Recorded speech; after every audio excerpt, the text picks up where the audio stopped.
2023년 6월 15일 베를린 공항 지하주차장. 세 발의 총성과 함께 인류 역사를 뒤바꿀 거대한 판도라의 상자가 열렸습니다. 검은색 벤 세대가 포위한 한 남자의 가방 안에는 김정은의 1천억 달러 비자금 세탁 경로와 현재 대한민국 권력의 심장부에 침투한 초고위층 간첩 명단이 고스란히 담겨 있었죠. 미국 중앙정보국조차 경악한 이 문서는 단순히 정권의 치부를 넘어 대한민국이라는 국가의 존립을 뿌리째 뒤흔드는 핵폭탄이었습니다. 전 세계가 숨죽이며 지켜본 이 첩보전의 주인공은 평양의 모든 기득권을 쥐고 있던 최상위 1%의 황태자였습니다.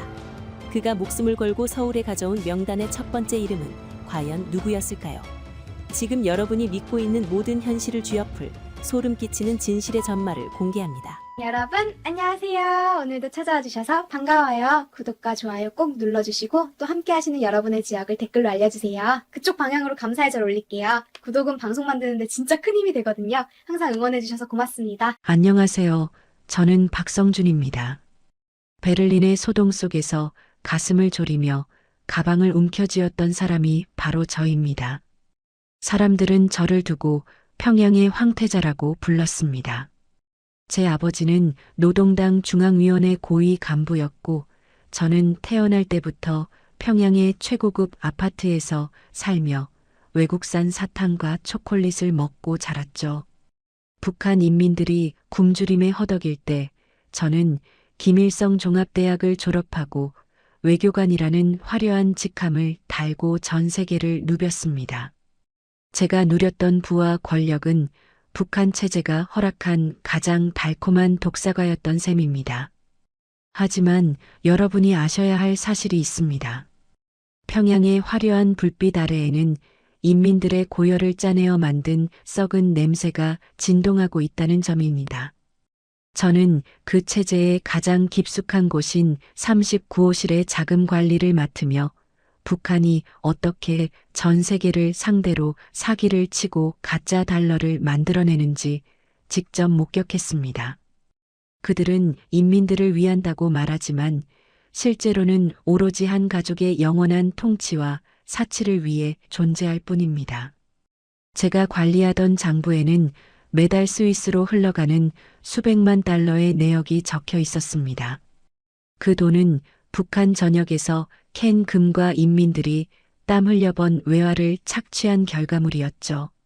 제 손을 거쳐가는 그 엄청난 숫자들이 사실은 누군가의 목숨값이라는 사실을 깨달았을 때 제 안에서 무엇인가가 무너져 내리기 시작했습니다. 제가 평양에서 가장 신임받는 엘리트 중 한 명으로 자리 잡고 있을 때 저를 가장 괴롭혔던 것은 바로 지독한 모순이었습니다. 매일 아침 수령에 대한 충성을 맹세하고 강연회에 참석해 사회주의의 우월성을 찬양했지만 제 주머니 안에는 늘 서방 세계의 최신 정보가 담긴 초소형 저장 장치가 들어 있었습니다. 저는 그 안에서 대한민국이 어떻게 눈부신 발전을 이루었는지 그리고 평양이 선전하는 남조선의 모습이 얼마나 처참한 거짓말인지를 확인했습니다. 서울의 밤거리를 비추는 수만 개의 전등은 평양의 어둠과 극명하게 대비되었습니다. 제가 대한민국에 대해 알게 된 정보들은 저에게 엄청난 충격과 동시에 묘한 동경을 불러일으켰죠.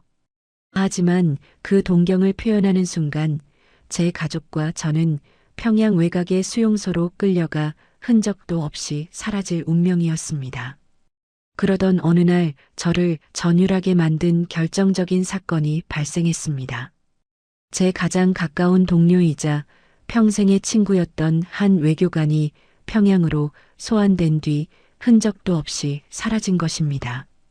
그가 사라진 이유는 단 하나였습니다. 독일에서 머물던 시절 대한민국 대사관 인근을 지나갔다는 첩보가 보위부에 접수되었기 때문이었죠. 그 사실을 알게 된 순간 저는 깨달았습니다. 이곳에는 진정한 친구도 동료도 없으며 오로지 감시와 처벌만이 존재한다는 것을 말입니다. 저는 그때부터 제가 가진 모든 정보를 모으기 시작했습니다. 단순히 도망치기 위해서가 아니라 북한 체제의 근간을 흔들 수 있는 결정적인 증거를 세상에 알리기 위해서였죠. 제가 수집한 자료들에는 평양 지도부가 가장 두려워하는 진실들이 가득했습니다. 해외 비밀 계좌의 번호부터 핵 개발에 참여한 핵심 과학자들의 사생활 그리고 정권 내부의 심각한 권력 다툼까지 말입니다. 이 정보들은 제가 목숨을 지킬 수 있는 유일한 방패이자 평양을 향해 쏠 수 있는 가장 강력한 창이었습니다. 준비 과정은 그야말로 살얼음판을 걷는 것 같았습니다. 매 순간 보위부의 감시가 제 등 뒤를 쫓는 느낌이었고 침대에 누워 잠을 청할 때마다 내일 아침 제가 눈을 뜰 수 있을지 확신할 수 없었습니다. 하지만 결심을 굳힌 이상 뒤를 돌아볼 수는 없었죠. 저는 비밀리에 유럽의 정보기관과 접촉을 시도했습니다. 그들은 제 제안에 처음에는 반신반의했지만 제가 건넨 짧은 정보 한 조각을 확인하자마자 태도가 완전히 바뀌었습니다. 그들이 평양의 심장부로 들어가는 열쇠를 가진 저를 놓칠 리 없었죠. 그렇게 저는 평양을 떠나 베를린으로 향하는 비행기에 몸을 실었습니다. 제 손에는 정권의 생명줄이 담긴 그 가방이 들려 있었습니다. 공항에 도착했을 때 공기는 차갑고도 무거웠습니다. 하지만 동시에 제가 태어나서 처음으로 느껴보는 자유의 냄새가 섞여 있었죠. 제가 게이트를 나서는 순간 누군가 제 어깨를 툭 쳤습니다. 저는 본능적으로 가방을 꽉 쥐었습니다. 그것이 시작이었습니다. 베를린 공항 지하 주차장에서 벌어진 그 끔찍한 추격전 말입니다. 총성이 울리고 타이어 타는 냄새가 진동하는 가운데 저는 오직 하나만을 생각했습니다. 이 가방을 대한민국에 전달해야 한다는 것 그리고 내가 살아남아 진실을 말해야 한다는 것이었습니다. 만약 그날 제가 조금이라도 주춤했다면 저는 지금 이 자리에 없었을 것입니다. 하지만 운명은 저의 편이었습니다. 대한민국 요원들의 도움으로 사선을 넘나드는 탈출 끝에 저는 마침내 인천공항의 땅을 밟을 수 있었습니다. 비행기 문이 열리고 들어온 대한민국의 공기는 평양의 그것과는 전혀 달랐습니다. 무엇보다 제 가슴을 짓누르던 그 무거운 압박감이 사라지는 것을 느꼈죠. 저는 이곳에서 제가 평생 꿈꿔왔던 진정한 삶을 시작할 수 있을 것이라고 믿었습니다. 하지만 대한민국에서의 시작은 제가 상상했던 것과는 또 다른 도전의 연속이었습니다.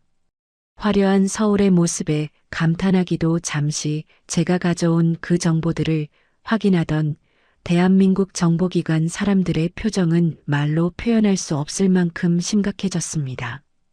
제가 가져온 가방 안에는 단순히 돈의 흐름뿐만 아니라 평양이 대한민국을 향해 계획하고 있던 소름 끼치는 공작들이 담겨 있었기 때문입니다.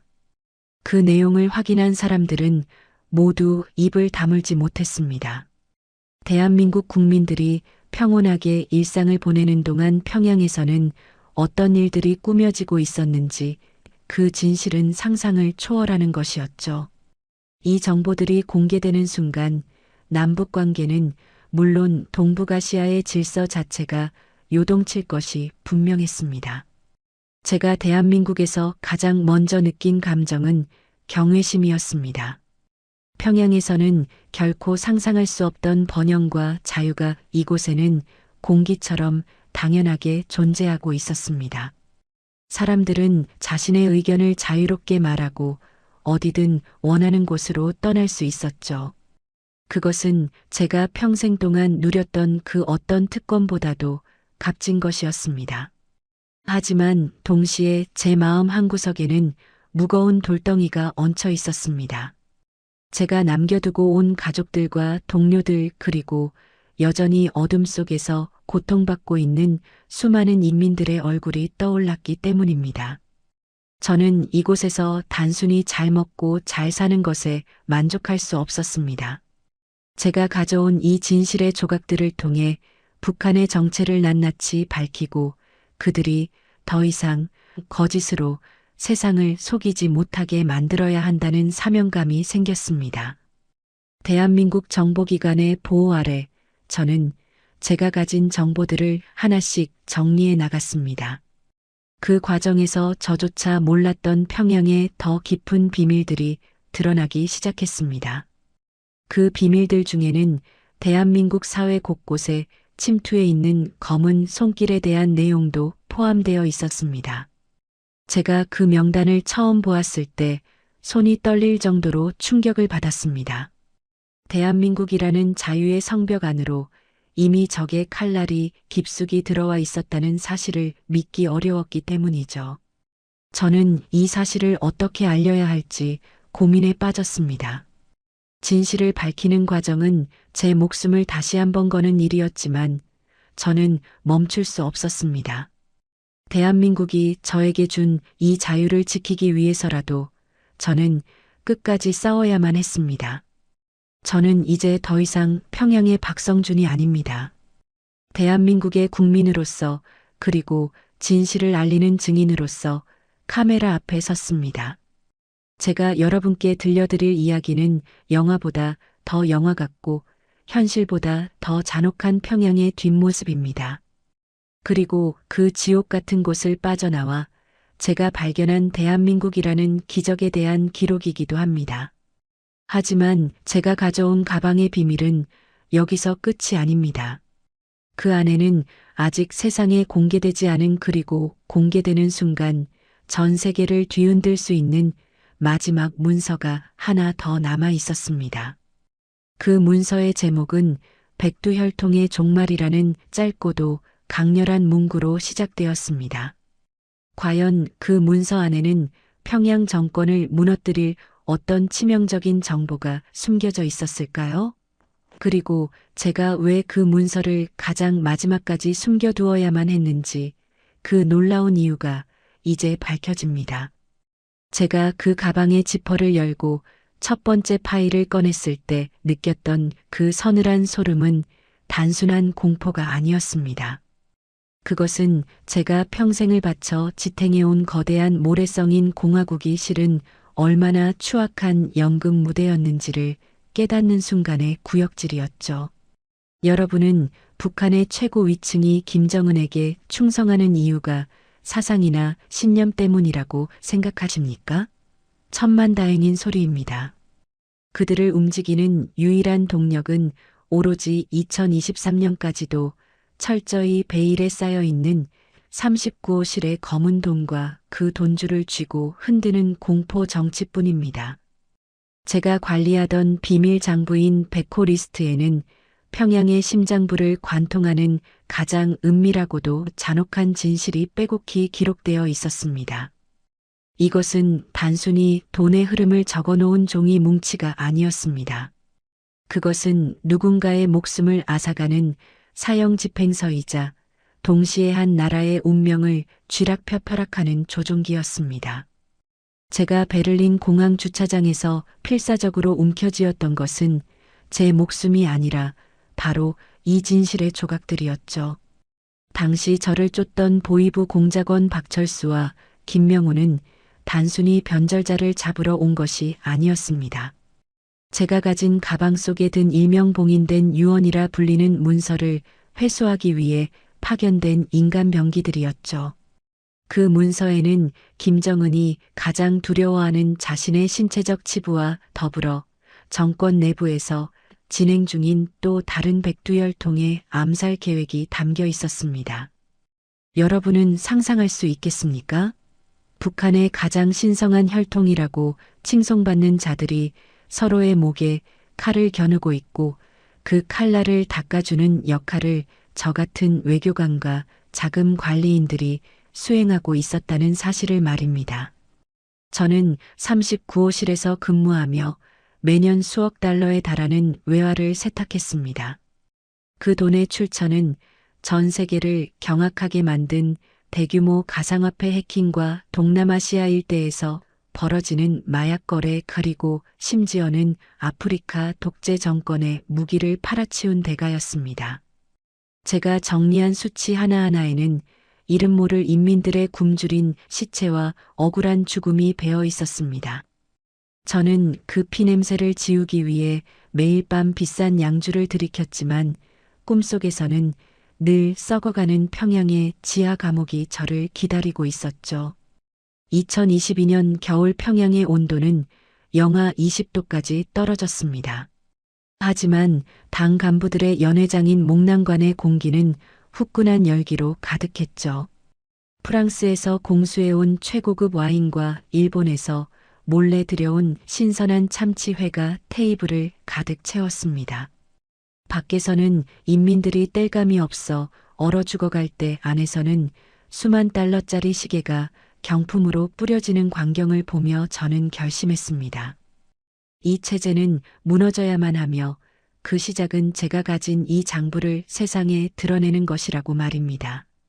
하지만 탈출을 결심한 순간부터 저는 살아있는 시체나 다름없었습니다. 평양의 모든 눈과 귀가 저를 향했고 심지어 제 아내였던 이혜경마저 저를 의심하기 시작했으니까요. 저는 아내에게조차 진실을 말할 수 없었습니다. 만약 제가 체포된다면 아내와 두 아이는 정치범 수용소인 요덕으로 끌려가 비참한 최후를 맞이할 것이 분명했기 때문입니다.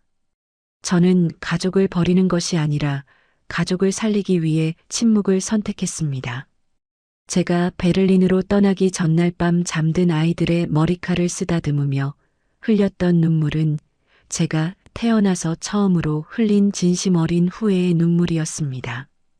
베를린에 도착하자마자 저는 작전을 개시했습니다. 제가 접촉한 인물은 독일 연방정보국 소속의 요한이었습니다. 그는 저에게 대한민국으로의 망명을 제안했고 저는 그 대가로 평양의 심장부를 도려낼 수 있는 정보를 제공하기로 약속했죠. 하지만 평양은 저보다 한 발 더 빨랐습니다. 2023년 6월 15일 제가 요한을 만나기로 했던 브란덴부르크 공항 지하주차장 4구역은 이미 죽음의 덫이 깔려 있었습니다. 제가 벤에 오르려는 순간 제 어깨를 스쳐 지나간 총탄은 제 코트깃을 찢어 놓았습니다. 박철수가 겨눈 권총의 소음기 사이로 새어나온 그 둔탁한 소리는 제 심장을 먹게 만들었죠. 주차장의 콘크리트 기둥 뒤로 몸을 숨긴 채 저는 가방을 가슴에 품었습니다. 이 가방이 터지면 평양은 물론이고 대한민국과 전 세계의 첩보 지도가 바뀐다는 사실을 저는 누구보다 잘 알고 있었습니다.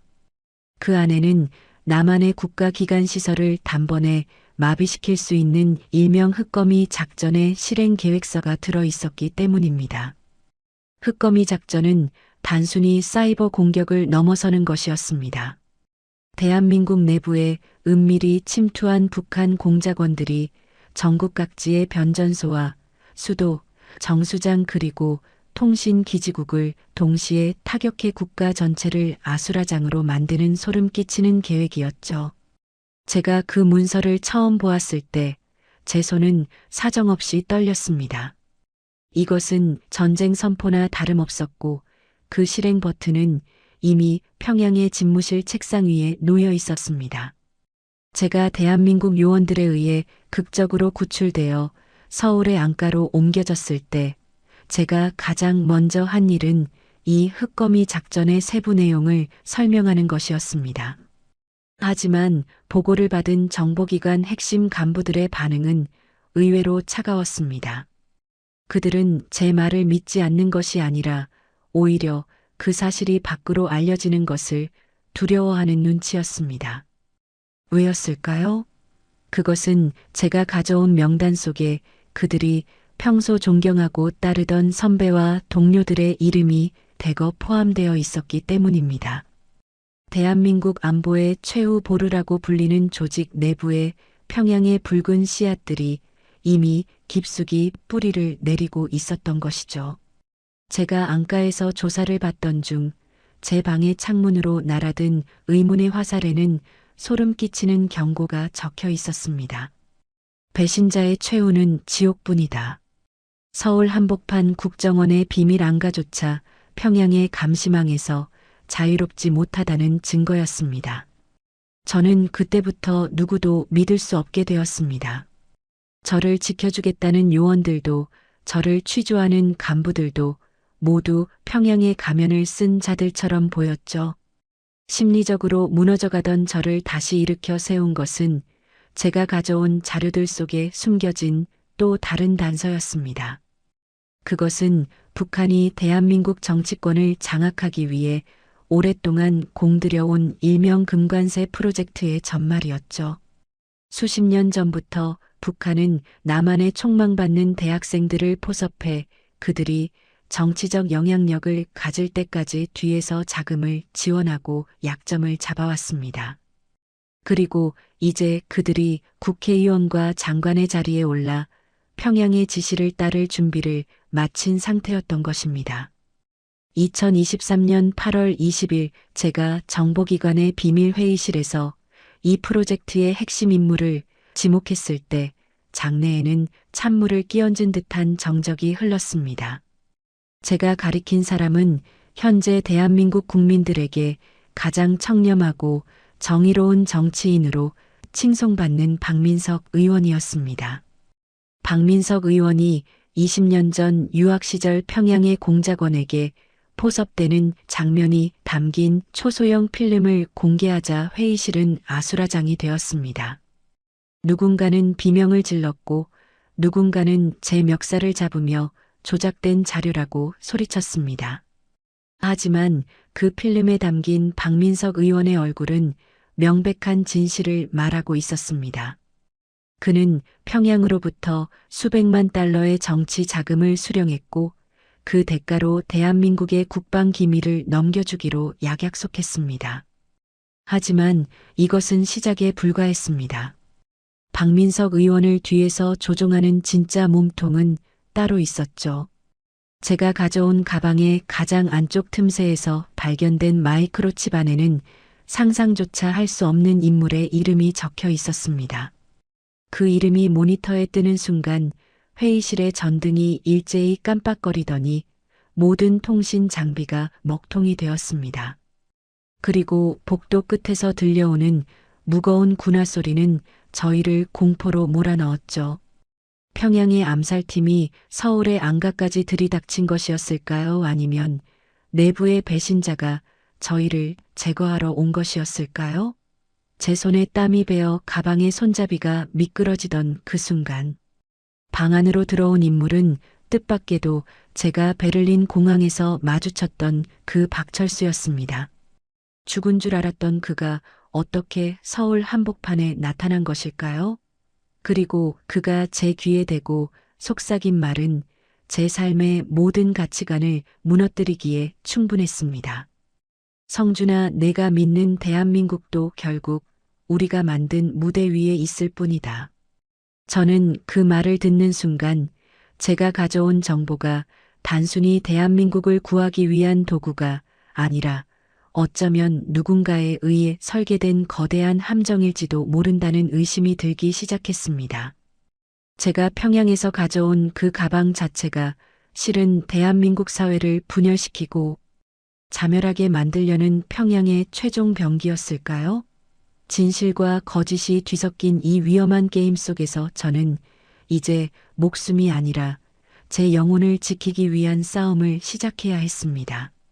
그런데 제가 발견한 마이크로칩 속의 그 인물은 박민석 의원보다 훨씬 더 높은 곳에 있었습니다. 그 인물의 정체가 밝혀지는 순간 대한민국은 건국 이래 최대의 국가 비상사태를 맞이하게 될 것이 분명했습니다.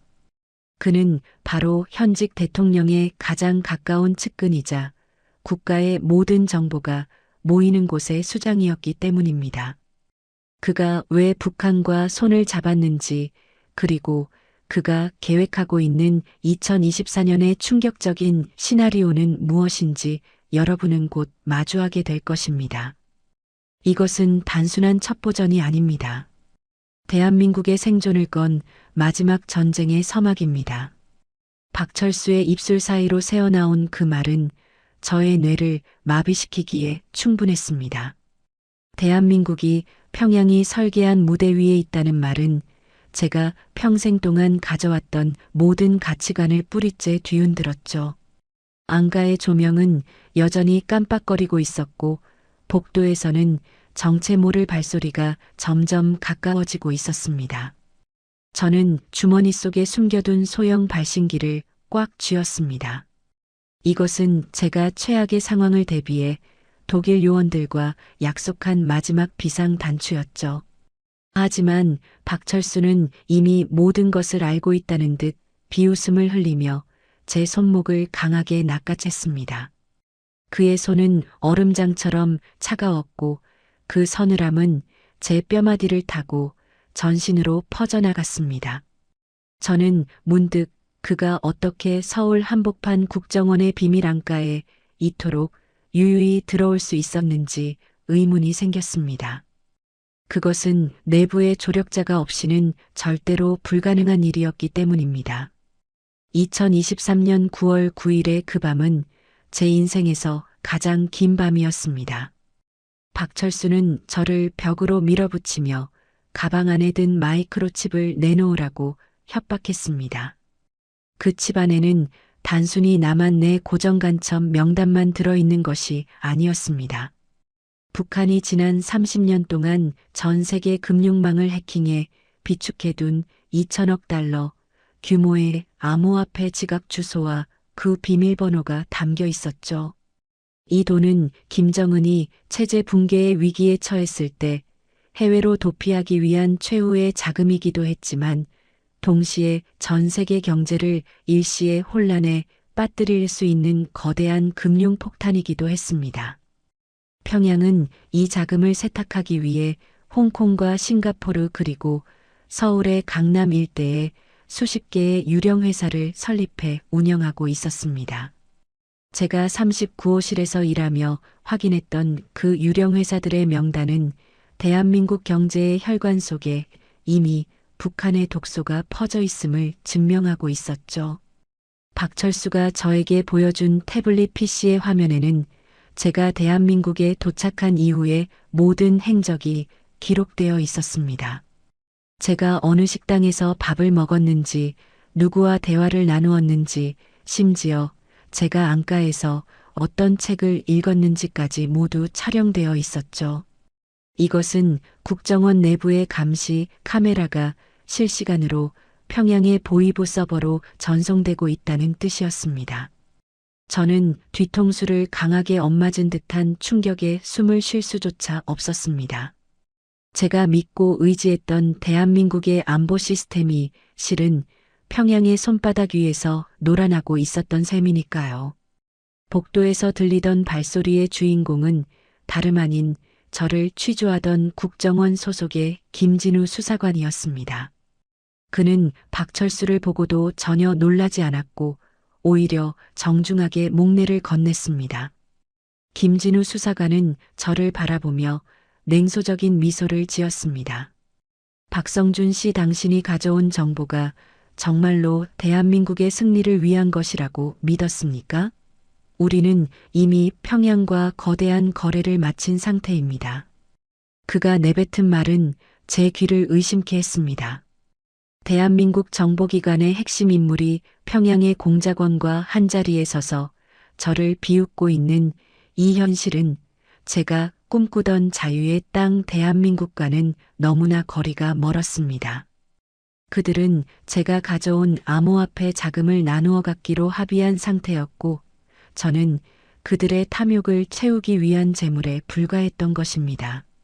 저는 그 순간 제가 가진 마지막 카드를 떠올렸습니다. 제가 베를린에서 가져온 가방의 안감 속에는 마이크로칩 외에도 또 다른 장치가 숨겨져 있었습니다. 그것은 제가 평양을 떠나기 전 북한 핵 개발의 핵심 과학자였던 리강석 박사로부터 건네받은 소형 도청 장치 기록물이었죠. 리강석 박사는 자신의 가족이 숙청당하는 것을 지켜본 뒤 평양 정권에 복수하기 위해 김정은의 집무실에 도청 장치를 설치하는 데 성공했었습니다. 그 안에는 김정은이 측근들과 나누었던 충격적인 대화들이 고스란히 담겨 있었습니다. 특히 핵무기를 단순히 위협용이 아니라 실제로 대한민국 영토 내의 특정 지점에 소형화하여 매설했다는 일명 땅거미 계획의 구체적인 내용이 포함되어 있었죠. 김진우 수사관과 박철수가 암호화폐 칩에 정신이 팔려 있는 사이 저는 가방 밑바닥의 비밀 버튼을 눌렀습니다. 그러자 안가 전체에 날카로운 경보음이 울려 퍼지며 비상폐쇄 시스템이 가동되었습니다. 이 시스템은 국정원 내부에서도 극소수만이 알고 있는 프로토콜로 외부와의 모든 통신을 차단하고 해당 구역을 물리적으로 격리하는 장치였습니다. 당황한 박철수가 저를 향해 총을 겨누었지만 저는 이미 방탄 소재로 제작된 육중한 책상 뒤로 몸을 숨긴 상태였습니다. 저는 떨리는 손으로 리강석 박사의 기록물을 활성화했습니다. 그 안에서 흘러나오는 김정은의 목소리는 회의실의 스피커를 통해 안가 전체에 울려 퍼졌습니다. 서울 지하철 3호선과 5호선이 교차하는 지점 그리고 청와대 인근의 지하 공동구에 이미 소형 핵배낭을 매설해 두었다는 그 음성은 소름 끼치도록 차가웠습니다. 김진우 수사관의 얼굴이 하얗게 질리기 시작했습니다. 그 역시 평양으로부터 돈을 받기로 했지만 자신의 가족들이 살고 있는 서울 한복판에 핵무기가 깔려 있다는 사실까지는 몰랐던 모양입니다. 욕망에 눈이 멀어 나라를 팔아먹으려 했던 배신자의 얼굴에 비로소 죽음의 공포가 서리는 것을 저는 똑똑히 목격했습니다. 박철수는 상황이 불리하게 돌아가자 저를 죽이고 칩을 빼앗아 달아나려 시도했습니다. 하지만 저는 이미 이 모든 상황을 실시간으로 미국의 위성통신망에 전송하고 있었습니다. 독일에서 요한이 저에게 준 마지막 선물은 국정원의 감시망을 우회해 미국 국방부의 정보본부로 직접 연결되는 위성 단말기였죠. 지금 이 순간 펜타곤의 모니터에는 서울 한복판 안가에서 벌어지는 이 추악한 배신의 현장이 생중계되고 있었습니다.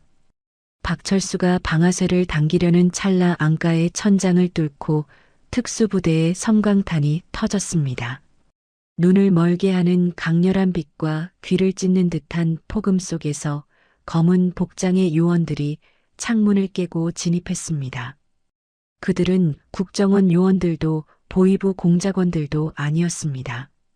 대한민국 대통령 직속의 비밀 태스크포스 팀과 미 특수전 사령부의 연합팀이었죠. 저는 바닥에 엎드린 채 가방을 꼭 껴안았습니다. 제 주변으로는 수십 발의 총탄이 오갔고 박철수와 김진우 수사관은 짧은 교전 끝에 제압되었습니다. 연기가 자욱한 안가 안으로 한 남자가 걸어 들어왔습니다. 그는 대통령의 안보수석이자 제가 명단에서 보았던 그 인물이 아니었습니다.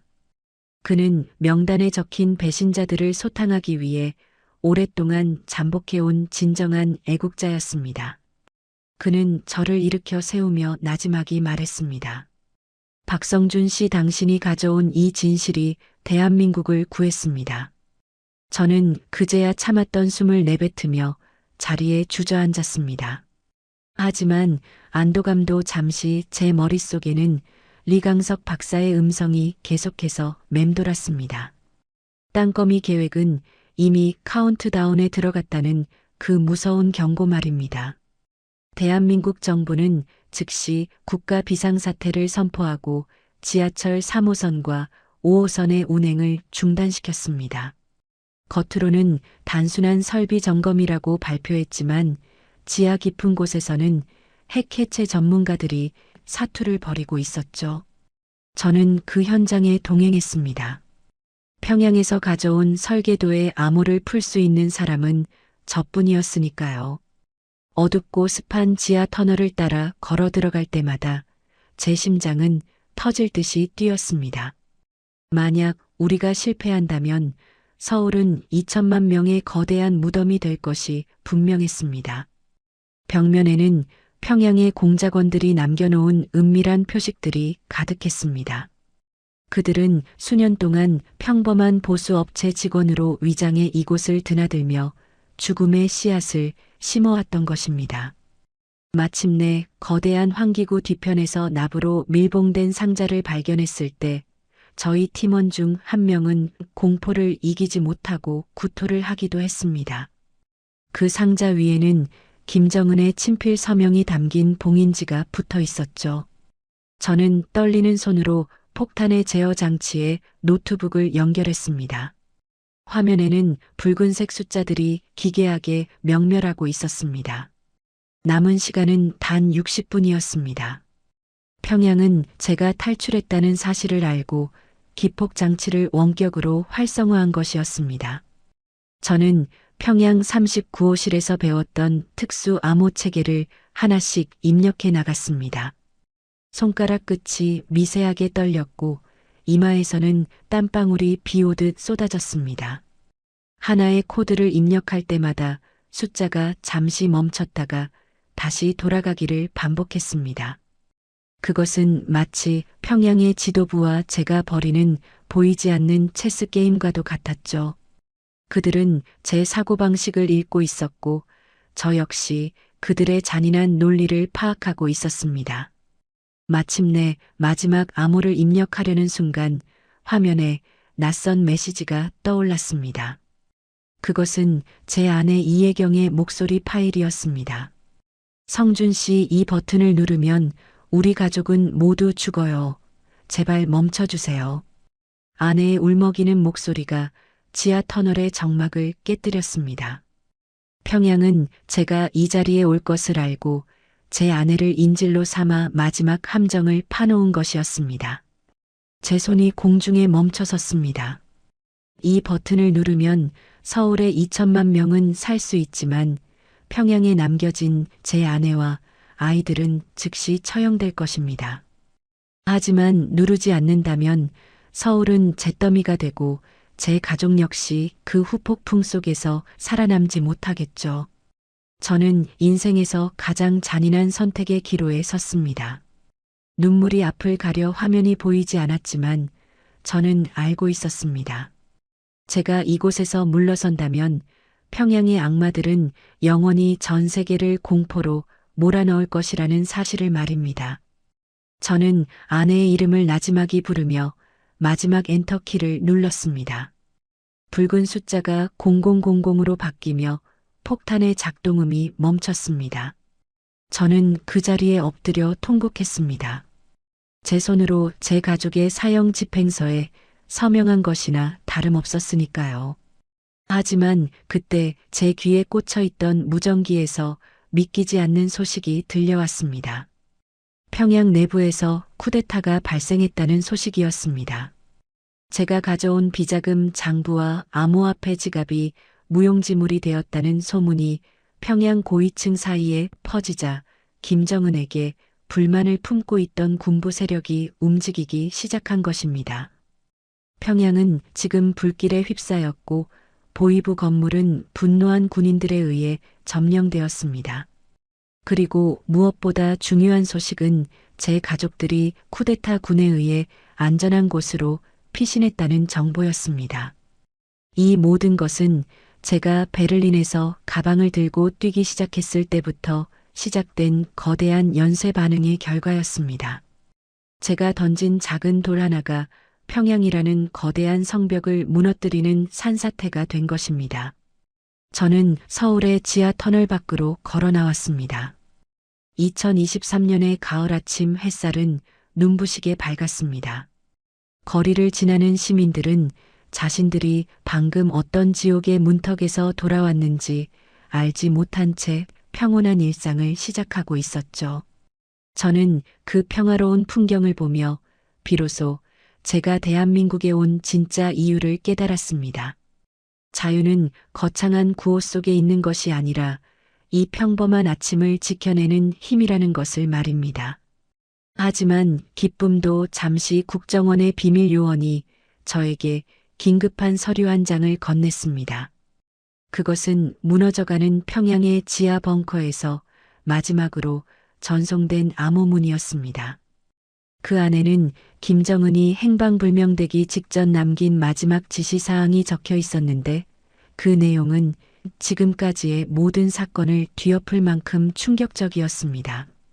김정은은 자신이 죽거나 실권할 경우 대한민국 내에 숨겨둔 진짜 최종 병기를 가동하라는 명령을 내린 상태였습니다. 그리고 그 최종 병기는 제가 해체했던 핵무기 따위와는 비교도 안 될 만큼 인류의 역사를 바꿀 수 있는 치명적인 것이었죠. 그것은 바로 대한민국의 식수원 전체를 오염시킬 수 있는 신종 바이러스의 살포 계획이었습니다. 바이러스의 확산 거점은 다름 아닌 서울의 중심부에 위치한 어느 유명 대기업의 본사 빌딩이었습니다. 그곳은 이미 북한의 위장 취업자들이 장악하고 있었고 살포 준비는 불과 몇 시간 뒤로 다가와 있었습니다. 저는 다시 한번 달려야 했습니다. 이제는 제 가족이나 제 목숨이 아니라 대한민국의 미래를 위해서 말입니다. 그런데 제가 그 빌딩의 지하 실험실에 도착했을 때 저를 맞이한 사람은 죽은 줄 알았던 제 아버지였습니다. 아버지는 북한의 간부복이 아닌 세련된 양복 차림으로 저를 보며 차갑게 웃고 있었습니다. 성준아, 내가 본 모든 시나리오는 실은 내가 설계한 것이란다. 아버지가 내뱉은 그 한마디는 제가 믿어온 모든 현실을 다시 한번 지옥으로 떨어뜨렸습니다. 과연 제 아버지는 왜 평양을 배신한 척하며 대한민국을 파멸시키려 하는 것일까요? 그리고 이 모든 사건의 진짜 배우는 누구일까요? 박상률이라는 이름 석자가 제 심장을 난도질하는 칼날처럼 들려왔습니다. 평양에서 저를 키우고 당에 대한 충성을 가르쳤던 아버지가 실은 대한민국 한복판 강남 지하 200m 안반층 아래에 거대한 거미줄을 치고 앉아 있었던 것이죠. 화이트존이라 명명된 이 공간은 차가운 금속과 눈부신 발광 다이오드 조명으로 가득 차 있었습니다. 벽면을 메운 수백 개의 모니터 속에서는 대한민국의 모든 것이 생중계되고 있었죠. 인천국제공항의 관제탑 시스템부터 청와대 내부의 회의 장면 그리고 전국 8도 상수도 본부의 유량 조절 장치까지 모든 것이 아버지의 손가락 끝에서 움직이고 있었습니다. 저는 손에 쥔 권총이 무거워지는 것을 느꼈습니다. 제가 베를린에서 그 모진 고초를 겪으며 가져온 가방 속의 마이크로칩이 실은 이 거대한 기계 장치의 마지막 부품이었다는 사실을 깨달았을 때 제 안의 모든 정의감은 비웃음의 대상이 되었을 뿐입니다. 아버지는 티타늄 안경테를 고쳤으며 저를 향해 다가왔습니다. 그가 신고 있는 이탈리아제 구두 소리가 대리석 바닥을 울릴 때마다 제 영혼은 한 뼘씩 무너져 내렸죠. 성준아, 내가 본 것은 껍데기일 뿐이다. 북한의 수령 독재도 대한민국의 천민자본주의도 결국은 인류를 지배하기 위한 하나의 연극 무대일 뿐이지. 나는 그 무대 위에서 대본을 쓰는 연출자가 되기로 했다. 내가 가져온 그 칩은 단순히 비자금 장부가 아니다. 전 세계 금융망의 허점인 스위프트 시스템을 우회하여 대한민국의 모든 경제적 가치를 증발시킬 수 있는 일명 오메가 코드의 열쇠란다. 아버지의 목소리는 너무나도 평온해서 오히려 공포스러웠습니다. 그가 설계한 세상에는 국가도 이념도 없었습니다. 오로지 완벽한 통제와 선택된 1%의 지배만이 존재할 뿐이었죠. 제 눈앞에 투명한 특수 유리관 안에는 보랏빛 광채를 내뿜는 기묘한 액체 바이퍼 9이 담겨 있었습니다. 이 바이러스는 단순히 호흡기를 통해 침투하는 것이 아니었습니다. 나노 기술이 접목되어 인간의 시신경을 타고 뇌의 전두엽에 직접 작용하는 소름 끼치는 공포의 산물이었죠. 아버지는 이것을 서울의 모든 디지털 광고판과 스마트폰 화면을 통해 살포할 계획이었습니다. 빛의 파장을 통해 뇌에 명령을 내리는 이 끔찍한 무기가 가동되는 순간 서울 시민들은 자아를 잃고 오로지 아버지의 명령에만 복종하는 기계적인 존재가 될 것이 뻔했습니다. 2023년의 대한민국은 그렇게 소리 없이 멸망할 위기에 처해 있었던 것입니다. 하지만 그때 시설 전체에 붉은색 비상 조명이 켜지며 날카로운 경보음이 울려 퍼졌습니다. 아버지가 당황한 기색으로 메인 컴퓨터를 향해 달려갔지만 화면에는 기괴한 웃는 얼굴의 이모티콘과 함께 제 아내 이혜경의 목소리가 들려왔습니다. 박상률 위원님 여전히 자신의 머리를 과신하시는군요. 공화국은 당신 같은 반역자에게 이토록 거대한 장난감을 허락한 적이 없습니다. 아내의 목소리는 제가 평소에 듣던 다정한 어조가 아니었습니다. 차갑고 날카로운 평양의 보이부 특수공작원 흑진주의 목소리였죠. 그녀는 이미 화이트존의 제어권을 탈취한 상태였습니다. 평양의 김정은은 아버지가 대한민국에서 독자적인 제국을 세우려 한다는 것을 이미 알고 그녀를 제 아내로 위장시켜 수십 년 동안 감시해왔던 것입니다. 이혜경은 화면 속에서 차가운 미소를 지으며 말을 이었습니다. 이제 10분 뒤면 바이퍼9은 당신의 계획과는 다르게 변형되어 살포될 것입니다. 이것은 통제가 아니라 말살을 위한 것입니다. 대한민국을 지옥으로 만들고 그 책임을 박상률과 박성준 당신들 부자에게 돌려 공화국의 남친 명분으로 삼을 것입니다. 저의 심장은 터질 듯이 뛰었습니다. 아내는 제 아이들을 인질로 잡고 저를 이곳으로 유인한 것이 아니었습니다. 처음부터 저와 아버지를 한꺼번에 처리하기 위한 평양의 가장 치밀한 덫이었던 것이죠. 아버지는 미친 듯이 키보드를 두드렸지만 이미 모든 시스템은 흑진주애라 불리는 보이부 비밀 조직의 서버로 전송되고 있었습니다. 저는 그 찰나의 순간에 제가 가진 가방의 또 다른 비밀 공간을 떠올렸습니다. 리강석 박사가 저에게 전해주었던 그것은 바로 이 모든 디지털 시스템을 일시에 먹통으로 만들 수 있는 강력한 전자기 펄스 폭탄이었습니다. 하지만 이 장치를 가동하는 순간 저와 아버지가 있는 이 지하시설은 무너져 내릴 것이고 우리는 지상으로 나갈 기회를 영원히 잃게 될 것이었습니다. 저는 아버지를 바라보았습니다. 아버지는 광기에 젖은 눈으로 저를 보고 있었죠. 성준아, 칩을 내놔라. 칩만 있으면 다시 되찾을 수 있다. 아버지의 욕망은 죽음 앞에서도 멈추지 않았습니다. 저는 눈물을 머금고 가방 속의 붉은 버튼을 눌렀습니다.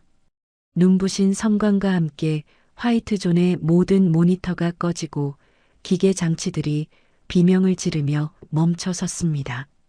암흑 속에서 저는 아버지를 끌어안고 바닥으로 몸을 던졌습니다.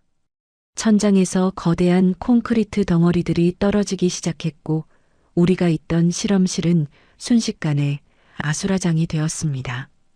이혜경의 비웃음 소리도 아버지의 욕망도 모두 어둠 속에 잠겼죠. 저는 희미해져가는 의식 속에서 대한민국이라는 이 거대한 자유의 땅이 실은 얼마나 많은 거짓과 배신 위에 위태롭게 서 있는지를 생각했습니다. 저와 아버지가 이곳에서 사라진다고 해도 평양의 검은 손길은 멈추지 않을 것입니다. 얼마나 시간이 흘렀을까요? 제 귓가에 웅성거리는 소리가 들려왔습니다. 눈을 떴을 때 저는 이미 지상의 병원 침대에 누워 있었습니다. 제 주변에는 국정원의 요원들이 아닌 정체불명의 군복을 입은 사내들이 서 있었죠. 그들의 가슴팍에는 대한민국 국기가 아닌 보지도 못한 기이한 문양이 새겨져 있었습니다. 사내들 중 한 명이 저에게 다가와 작은 상자를 건넸습니다.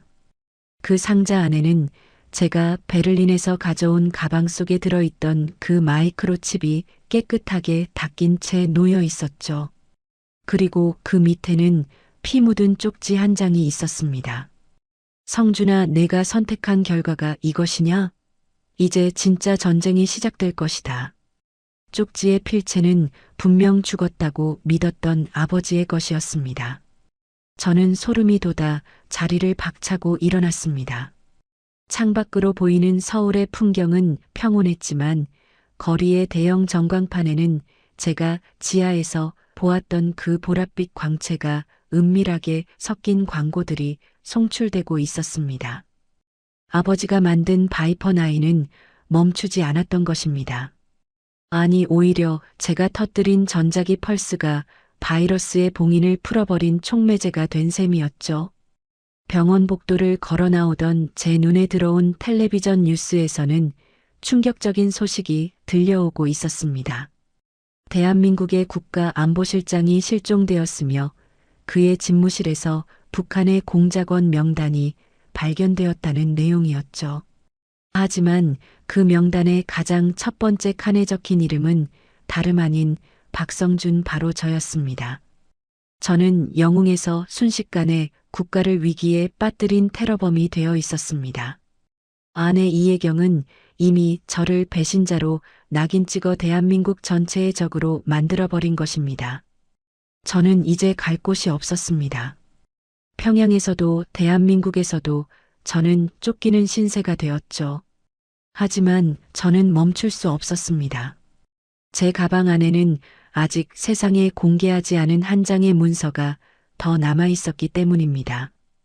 그것은 명단의 두 번째 장으로 대한민국 경제의 심장이라 불리는 5대 기업 총수들의 비밀 서약서였습니다. 그들은 이미 수십 년 전부터 평양과 결탁하여 자신들의 부를 지키기 위해 이 나라를 팔아넘길 준비를 마친 상태였습니다. 저는 병원 지하 주차장으로 향했습니다. 그곳에는 누군가 저를 위해 준비해 놓은 듯한 검은색 밴 한 대가 대기하고 있었습니다. 차 안에는 무전기 하나와 권총 한 자루, 그리고 서울의 상세 지도 한 장이 놓여 있었죠. 무전기에서 지직거리는 잡음과 함께 낯익은 목소리가 들려왔습니다. 성준 씨 살아있었군요. 이제 당신이 해야 할 일을 알려드릴게요. 그것은 제가 평양에서 가장 믿었던 스승이자 저를 외교관으로 키워낸 김영철 선생의 목소리였습니다. 그는 이미 대한민국 내부에서 암약하던 평양의 반대 세력을 결집하여 최후의 반격을 준비하고 있었습니다. 저는 운전대를 잡고 가속 페달을 밟았습니다. 2023년의 마지막 밤을 향해 달려가는 제 앞에는 이제 단순한 탈북이나 첩보전이 아닌 거대한 역사의 폭풍이 기다리고 있었습니다. 서울의 화려한 야경 뒤에 숨은 추악한 진실을 낱낱이 파헤치고 제 아내와 아버지가 파놓은 이 지옥 같은 함정에서 벗어나기 위해 저는 스스로 악마가 되기로 결심했습니다. 그런데 제가 향하는 목적지는 국정원도 청와대도 아니었습니다. 그곳은 바로 대한민국 식수원의 50%를 책임지는 양평의 한 비밀 정수장이었죠. 아버지가 살포하려던 바이러스의 진짜 농축액이 보관된 그곳에 제가 도착했을 때 저를 맞이한 것은 상상을 초월하는 인물이었습니다.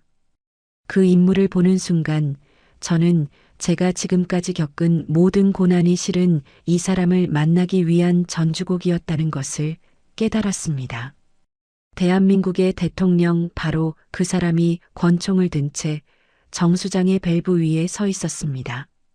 그는 저를 보며 슬픈 미소를 지었습니다.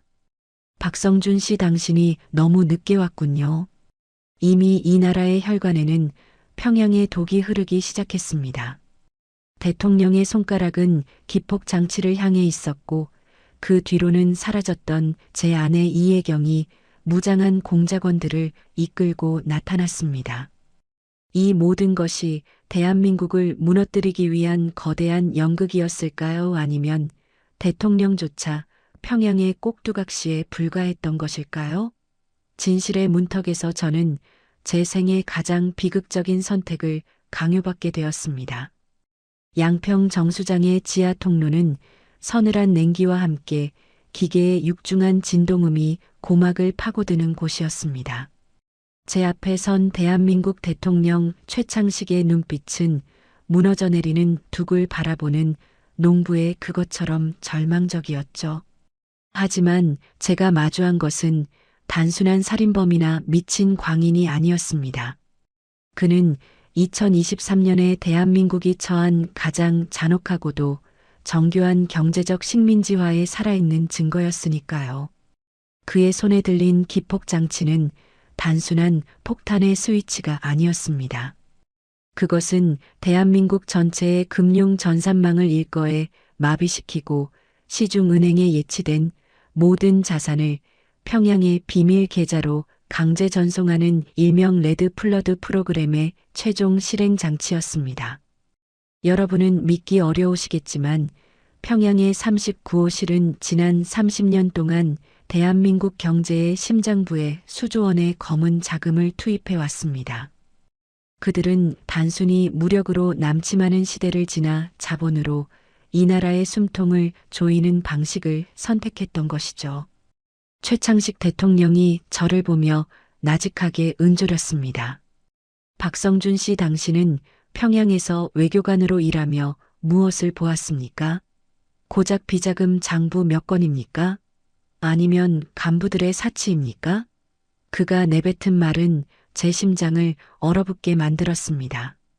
대통령은 이미 평양이 대한민국 경제를 장악하기 위해 설계한 거대한 그림의 핵심을 꿰뚫고 있었고 그 자신 역시 그 그림의 한 조각으로 소비되고 있었던 것입니다. 그는 수십 년 전 평양의 장학생으로 선발되어 남한의 사법고시를 패스하고 정치적 거물로 성장할 때까지 북한 보위부의 치밀한 관리를 받아온 인물이었죠. 이것은 영화 속의 이야기가 아닙니다. 실제로 대한민국 곳곳에는 적의 자금으로 학비를 내고 적의 정보로 정적을 제거하며 성장한 그림자 인재들이 권력의 최상단에 포진해 있다는 것이 제가 가방 속에 담아온 명단의 진짜 진실이었습니다. 제 아내 이혜경은 그늘 속에서 걸어 나와 차가운 금속성 총구를 제 심장에 고정했습니다. 성준 씨, 이제 그 가방을 저에게 넘기세요. 당신이 가져온 그 장부에는 우리 공화국이 남조선의 재벌 3세들과 맺은 비밀 계약서가 들어있지 않습니까? 그 계약서가 공개되는 순간 대한민국 10대 기업 중 절반은 공중분해될 것이고 주식시장은 문자 그대로 지옥이 될 겁니다. 아내의 목소리는 평양의 보위부 취조실에서 듣던 그 소름 끼치는 억양으로 변해 있었습니다. 그녀는 단순한 공작원이 아니라 평양의 경제 침략을 총지휘하는 흑진주회의 수장이자 대한민국 경제를 안쪽에서부터 갉아먹은 일명자본의 암살자였던 것입니다. 그녀의 손가락이 방아쇠를 당기기 직전 저는 가방의 비밀칸에서 초소형 스피커를 꺼내 활성화했습니다. 그 안에서 흘러나오는 것은 다름 아닌 평양 39호실의 실권자이자 제 스승이었던 김영철의 다급한 목소리였습니다. 혜경아, 멈춰라. 그 가방 안에는 내가 찾는 계약서가 없다. 그 안에는 우리가 남조선 재벌들과 결탁했다는 증거가 아니라 김정은 위원장이 직접 해외로 빼돌린 사금고의 위치와 그 자금을 관리하는 스위스 은행의 개인 암호가 들어있다. 이 목소리가 울려 퍼지는 순간 정수장의 공기는 순식간에 반전되었습니다. 이혜경의 눈동자가 흔들리기 시작했습니다. 그녀가 충성했던 대상은 조국 공화국이었지 한 가족의 사금골을 지키는 개가 아니었기 때문입니다. 평양의 지도부는 자신의 수하들에게조차 진실을 숨긴 채 서로가 서로를 감시하고 죽이게 만드는 악마의 게임을 벌이고 있었던 것이죠. 저는 그 틈을 놓치지 않고 대통령에게 달려갔습니다. 대통령님, 당신은 평양의 종이 아니라 대한민국의 지도자입니다.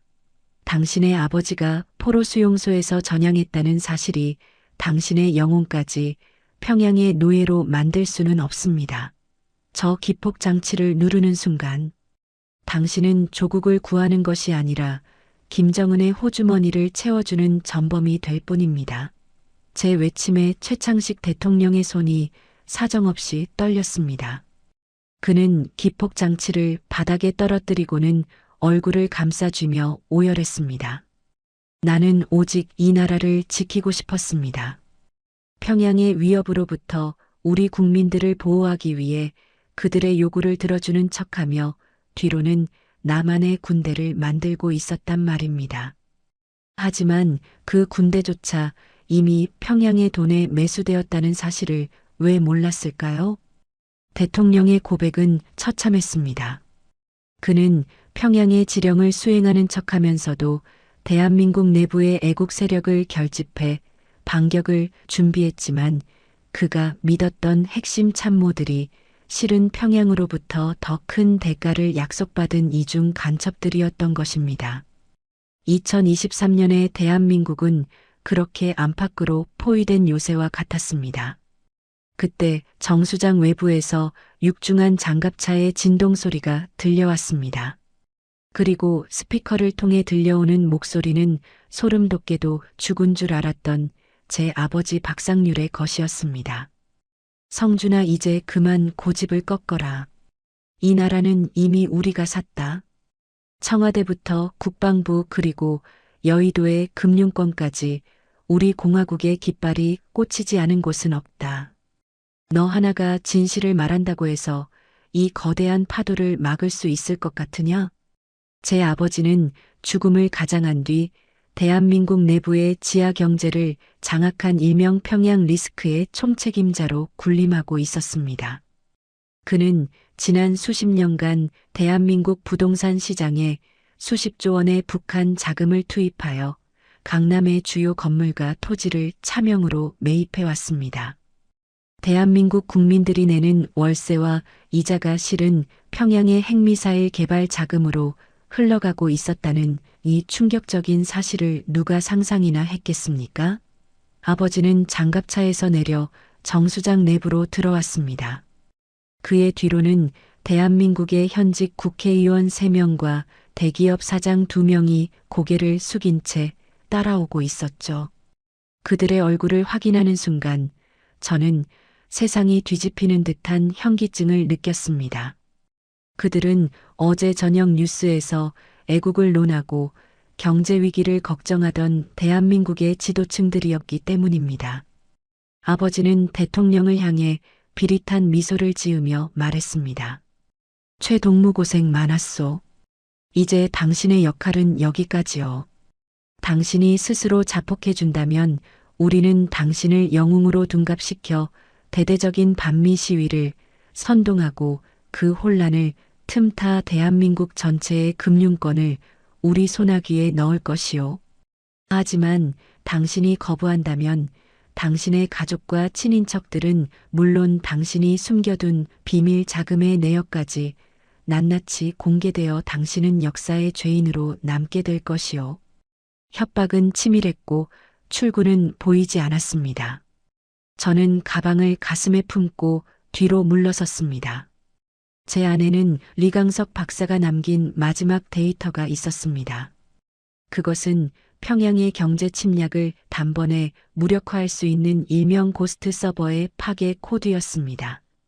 평양은 전 세계를 상대로 해킹을 일삼으며 모은 자금을 특정 가상 서버에 저장해 두었는데 이 서버를 파괴하면 그들이 대한민국 내에서 매입한 모든 부동산과 채권의 소유권 잠빙 자료가 증발하게 됩니다. 그렇게 되면 그들이 수십 년간 공들여 쌓아온 경제 제국은 하룻밤 사이에 신기루처럼 사라지게 되는 것이죠.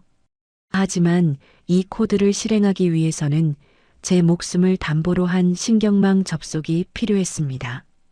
리강석 박사는 경고했었죠. 성준 동무 이 코드를 뇌파로 활성화하는 순간 자네의 뇌세포는 돌이킬 수 없는 손상을 입게 될 걸세. 어쩌면 영원히 깨어나지 못하는 식물인간이 될 수도 있어. 저는 아버지를 노려보았습니다. 아버지, 당신이 틀렸습니다. 돈으로 사람을 살 수는 있어도 이 나라의 자부심까지 살 수는 없습니다. 저는 떨리는 손으로 제 머리에 소형 전극 패치를 부착했습니다. 아버지가 당황하며 소리쳤습니다. 멈춰라. 그 칩을 활성화하면 너도 죽는다. 하지만 저는 망설이지 않았습니다. 제가 대한민국에서 발견한 가치는 평양에 썩은 부귀영화와는 비교할 수 없을 만큼 소중한 것이었으니까요. 제가 코드를 입력하기 시작하자 정수장 내부의 모든 모니터가 기괴한 소음을 내며 깨지기 시작했습니다. 동시에 전 세계의 금융 서버에서는 평양과 연결된 모든 계좌가 일제히 동결되는 기적이 일어났습니다. 아버지의 얼굴은 순식간에 흑빛으로 변했습니다. 내가 기어코 우리 공화국의 100년 대계를 망치는구나. 아버지는 권총을 꺼내 저를 향해 방아쇠를 당겼습니다. 그 순간 제 앞을 가로막은 것은 제 아내 이혜경이었습니다. 탕하는 소리와 함께 그녀의 가슴에서 붉은 피가 배어 나왔습니다. 그녀는 쓰러지며 제 손을 잡고 속삭였습니다. 성준 씨 미안해요. 나도 실은 자유롭고 싶었어요.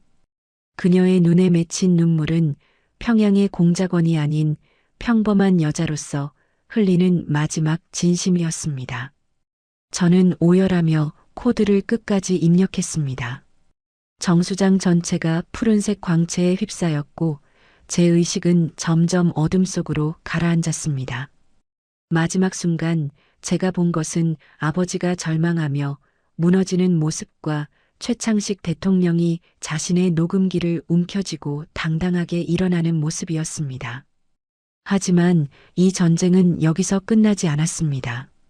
제가 서버를 파괴했음에도 불구하고 평양의 또 다른 비밀 조직인 만수무강 연구소에서는 이미 바이퍼 9의 개량형인 바이퍼 10을 완성하여 대한민국 전국 각지의 편의점, 신선식품망에 침투시켰다는 첩보가 제 마지막 의식 속으로 흘러들어왔습니다.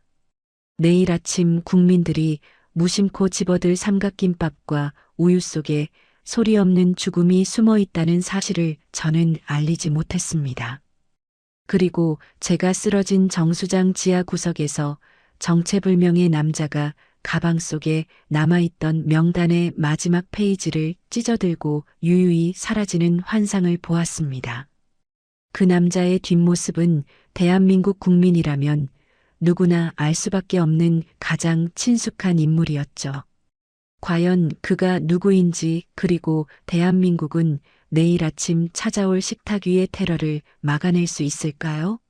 제가 다시 눈을 떴을 때 세상은 제가 알던 곳과는 전혀 다른 모습을 하고 있을지도 모릅니다. 눈을 떴을 때 제 시야를 가득 채운 것은 지독하리만큼 눈부신 백색의 천장이었습니다. 고막을 찢는 듯한 이명과 함께 뇌를 송곳으로 찌르는 듯한 통증이 밀려왔죠. 리강석 박사가 경고했던 신경망 접속의 부작용이었습니다. 제 의식은 현실과 환각의 경계를 위태롭게 넘나들고 있었습니다.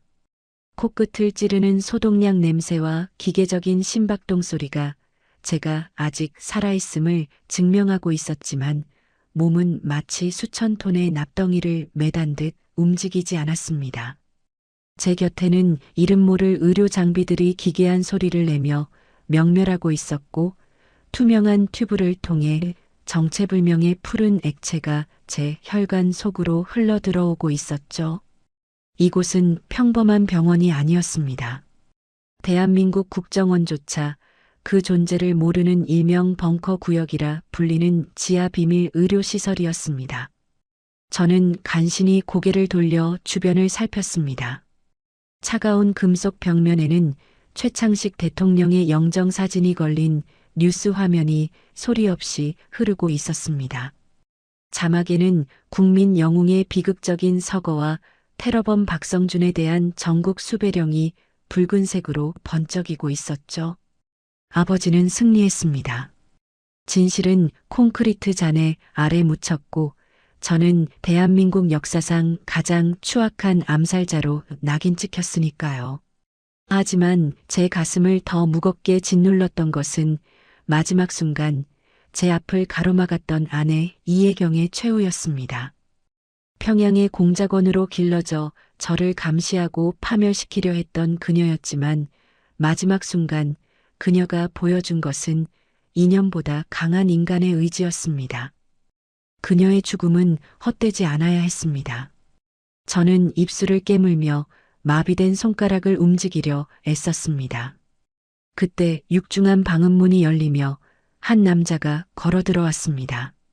그는 정수장에서 가방 속 명단의 마지막 페이지를 찢어들고 사라졌던 그 의문이 사내였습니다. 남자의 얼굴이 조명 아래 드러나는 순간 저는 숨이 멎는 줄 알았습니다.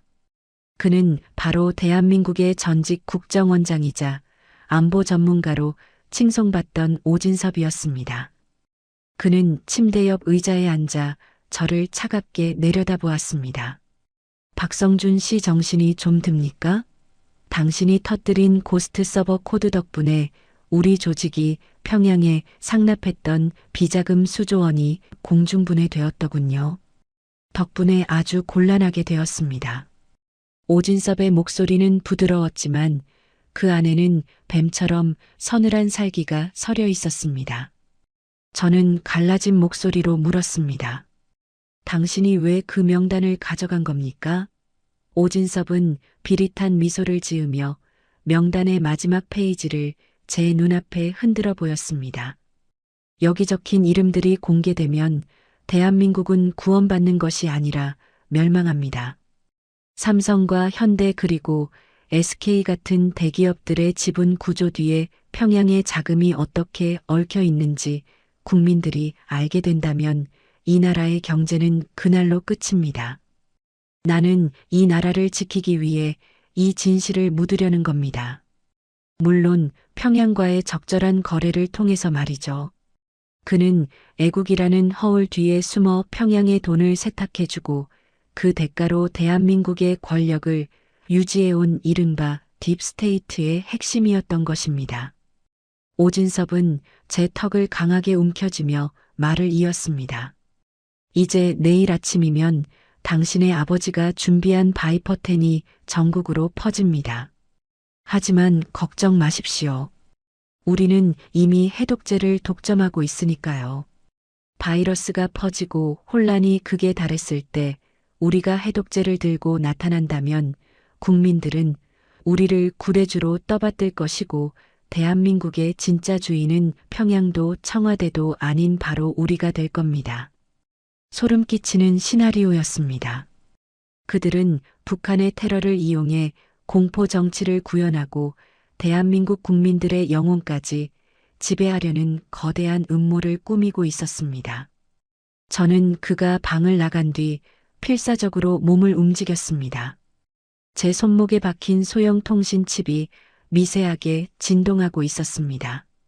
그것은 죽은 줄 알았던 리강석 박사가 보내는 마지막 신호였습니다.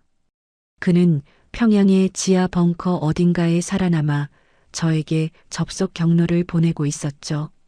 리강석 박사는 해킹된 의료 모니터 화면을 통해 메시지를 전달했습니다. 성준 동무 시간이 없네. 바이퍼10은 이미 전국 편의점의 신선식품 유통망에 투입되었어. 특히 내일 아침 출근길에 시민들이 가장 많이 찾는 삼각김밥과 우유의 유통기한 표시용 잉크 속에 바이러스가 농축되어 있네. 사람들이 그 포장지를 만지고 음식을 먹는 순간 감염은 시작될 거야.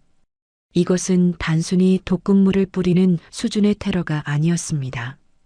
첨단 나노 기술과 유통 시스템을 결합한 지능형 살상 작전이었죠. 바이퍼10은 인체의 자율신경계를 마비시켜 사람들을 극도의 공격성을 가진 좀비와 같은 상태로 만들고 특정 주파수의 명령에만 반응하게 설계되어 있었습니다. 저는 리강석 박사가 보내준 원격 제어 코드를 이용해 비밀 의료시설의 보안 시스템을 무력화하기 시작했습니다. 신경계의 고통이 다시 밀려왔지만 저는 멈출 수 없었습니다. 제 아내 이혜경이 목숨 바쳐 지켜낸 이 기회를 절대로 날려버릴 수 없었으니까요. 저는 병실의 의료용 산소통을 폭파해 혼란을 틈타 방을 빠져나왔습니다. 지하 벙커의 복도는 미로처럼 복잡했지만 제 뇌 속에 이식된 지도가 길을 안내하고 있었죠. 경비병들의 사격을 피해 저는 통신실로 향했습니다. 제가 해야 할 일은 단 하나였습니다. 전국의 편의점 결제 시스템과 유통관리망인 포스 기기를 일제히 마비시키는 것이었습니다. 물류 트럭이 편의점에 도착하기 전에, 그리고 시민들이 물건을 집어들기 전에 모든 거래를 중단시켜야만 했습니다. 하지만 오진섭의 부하들이 이미 제 뒤를 바짝 추격하고 있었습니다. 저는 통신실의 메인 서버 앞에 도착했습니다. 제 손가락이 키보드 위를 날아다녔고 리강석 박사가 보내준 암호화 패키지가 대한민국의 유통망으로 침투해 들어갔습니다.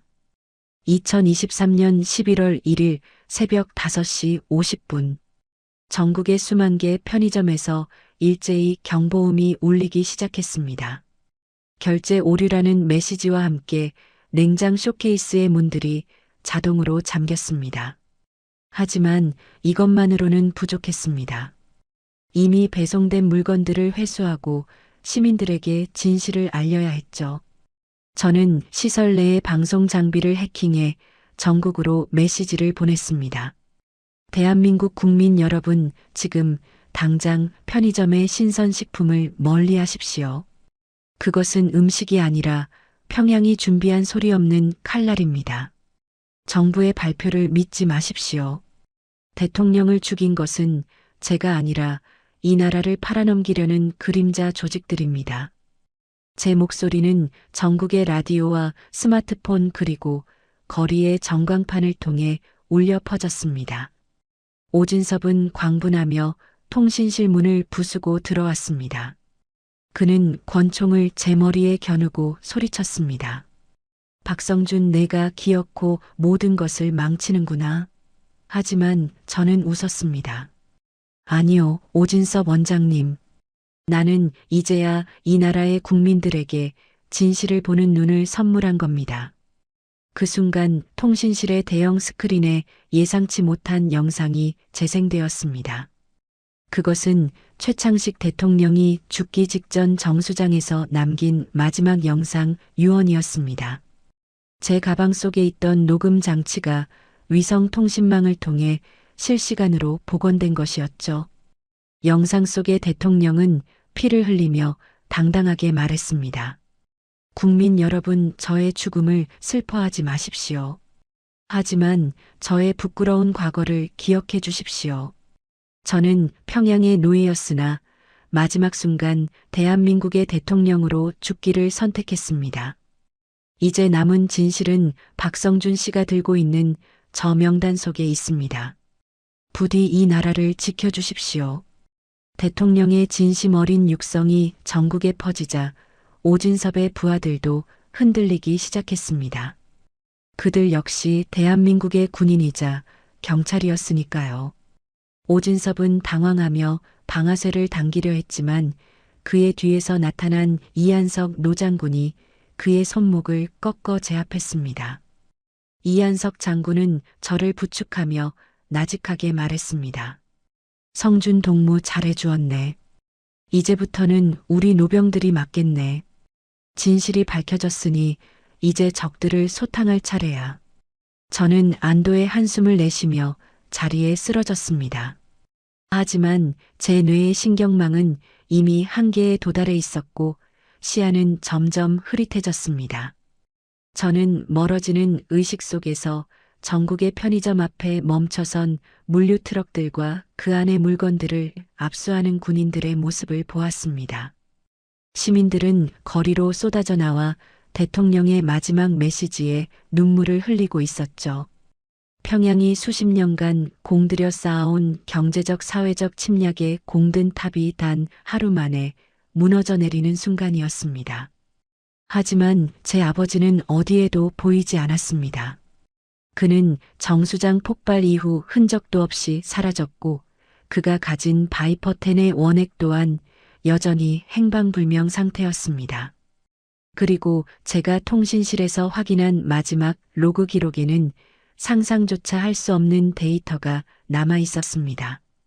그것은 바이퍼 10의 진정한 목표가 대한민국뿐만 아니라 평양의 지도부까지 포함하고 있다는 사실이었습니다.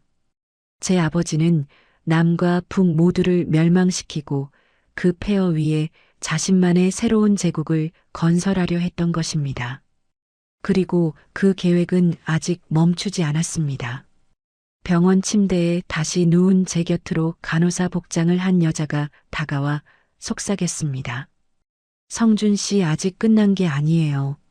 아버님은 지금 인천공항 지하의 거대 급류시설로 향하고 계세요. 그 목소리는 분명히 죽었다고 믿었던 제 아내 이혜경의 것이었습니다. 그녀는 어떻게 살아남은 것일까요? 아니면 이것 또한 제 뇌가 만들어낸 마지막 환각일까요? 저는 소름 끼치는 전율과 함께 눈을 번쩍 떴습니다. 제 곁에는 이혜경이 피 묻은 붕대를 감은 채 미소를 지으며 서 있었습니다. 그녀의 손에는 아버지 박상률의 위치를 나타내는 실시간 추적기가 들려 있었죠. 성준 씨, 우리 아이들을 위해서라도 그 노인을 막아야 해요. 그것이 우리가 대한민국에서 받은 자유의 대가니까요. 저는 무거운 몸을 일으켰습니다. 이제 마지막 결전의 장소는 하늘의 관문인 인천공항이었습니다. 아버지는 그곳의 항공유를 오염시켜 전 세계로 향하는 비행기들을 죽음의 사자로 만들려 하고 있었습니다. 대한민국을 넘어 전 세계를 공포로 몰아넣으려는 평양의 황태자 박상률과 그에 맞서는 변절자 부부의 최종장이 이제 막을 올리려 하고 있었습니다. 과연 저는 제 손으로 아버지를 멈추고 이 거대한 비극의 마침표를 찍을 수 있을까요? 인천국제공항의 지하 200m 아래에는 승객들이 결코 볼 수 없는 거대한 동맥이 흐르고 있습니다. 전 세계로 뻗어나가는 수백 대의 항공기에 생명력을 불어넣는 거대 급류 시스템인 퓨얼 하이드런트 설비죠. 2023년 11월 2일 새벽 2시 40분 공항의 화려한 면세구역 아래에서는 인류 역사상 가장 정교하고도 광범위한 사륙의 준비가 마쳐지고 있었습니다. 제 아내 이혜경은 피 묻은 붕대를 감은 채 제 손을 이끌고 그 어두운 콘크리트 미로 속으로 거침없이 들어갔습니다. 그녀의 숨소리는 거칠었지만 눈빛만큼은 평양의 보이부 훈련장에서 보았던 그 날카로운 살기를 되찾은 상태였죠.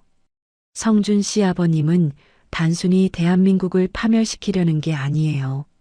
그는 이 공항을 거점으로 전 세계 120개국에 바이퍼 10을 수출하려는 겁니다. 이혜경의 목소리는 지하 터널의 차가운 벽면에 부딪혀 기괴한 공명음을 만들어냈습니다. 저는 마비가 덜 풀린 다리를 이끌며 벽을 짚고 나아갔습니다. 뇌신경망 접속의 후유증으로 눈앞에는 자꾸만 붉은색 잔상이 보였고 심장은 터질 듯이 박동했죠.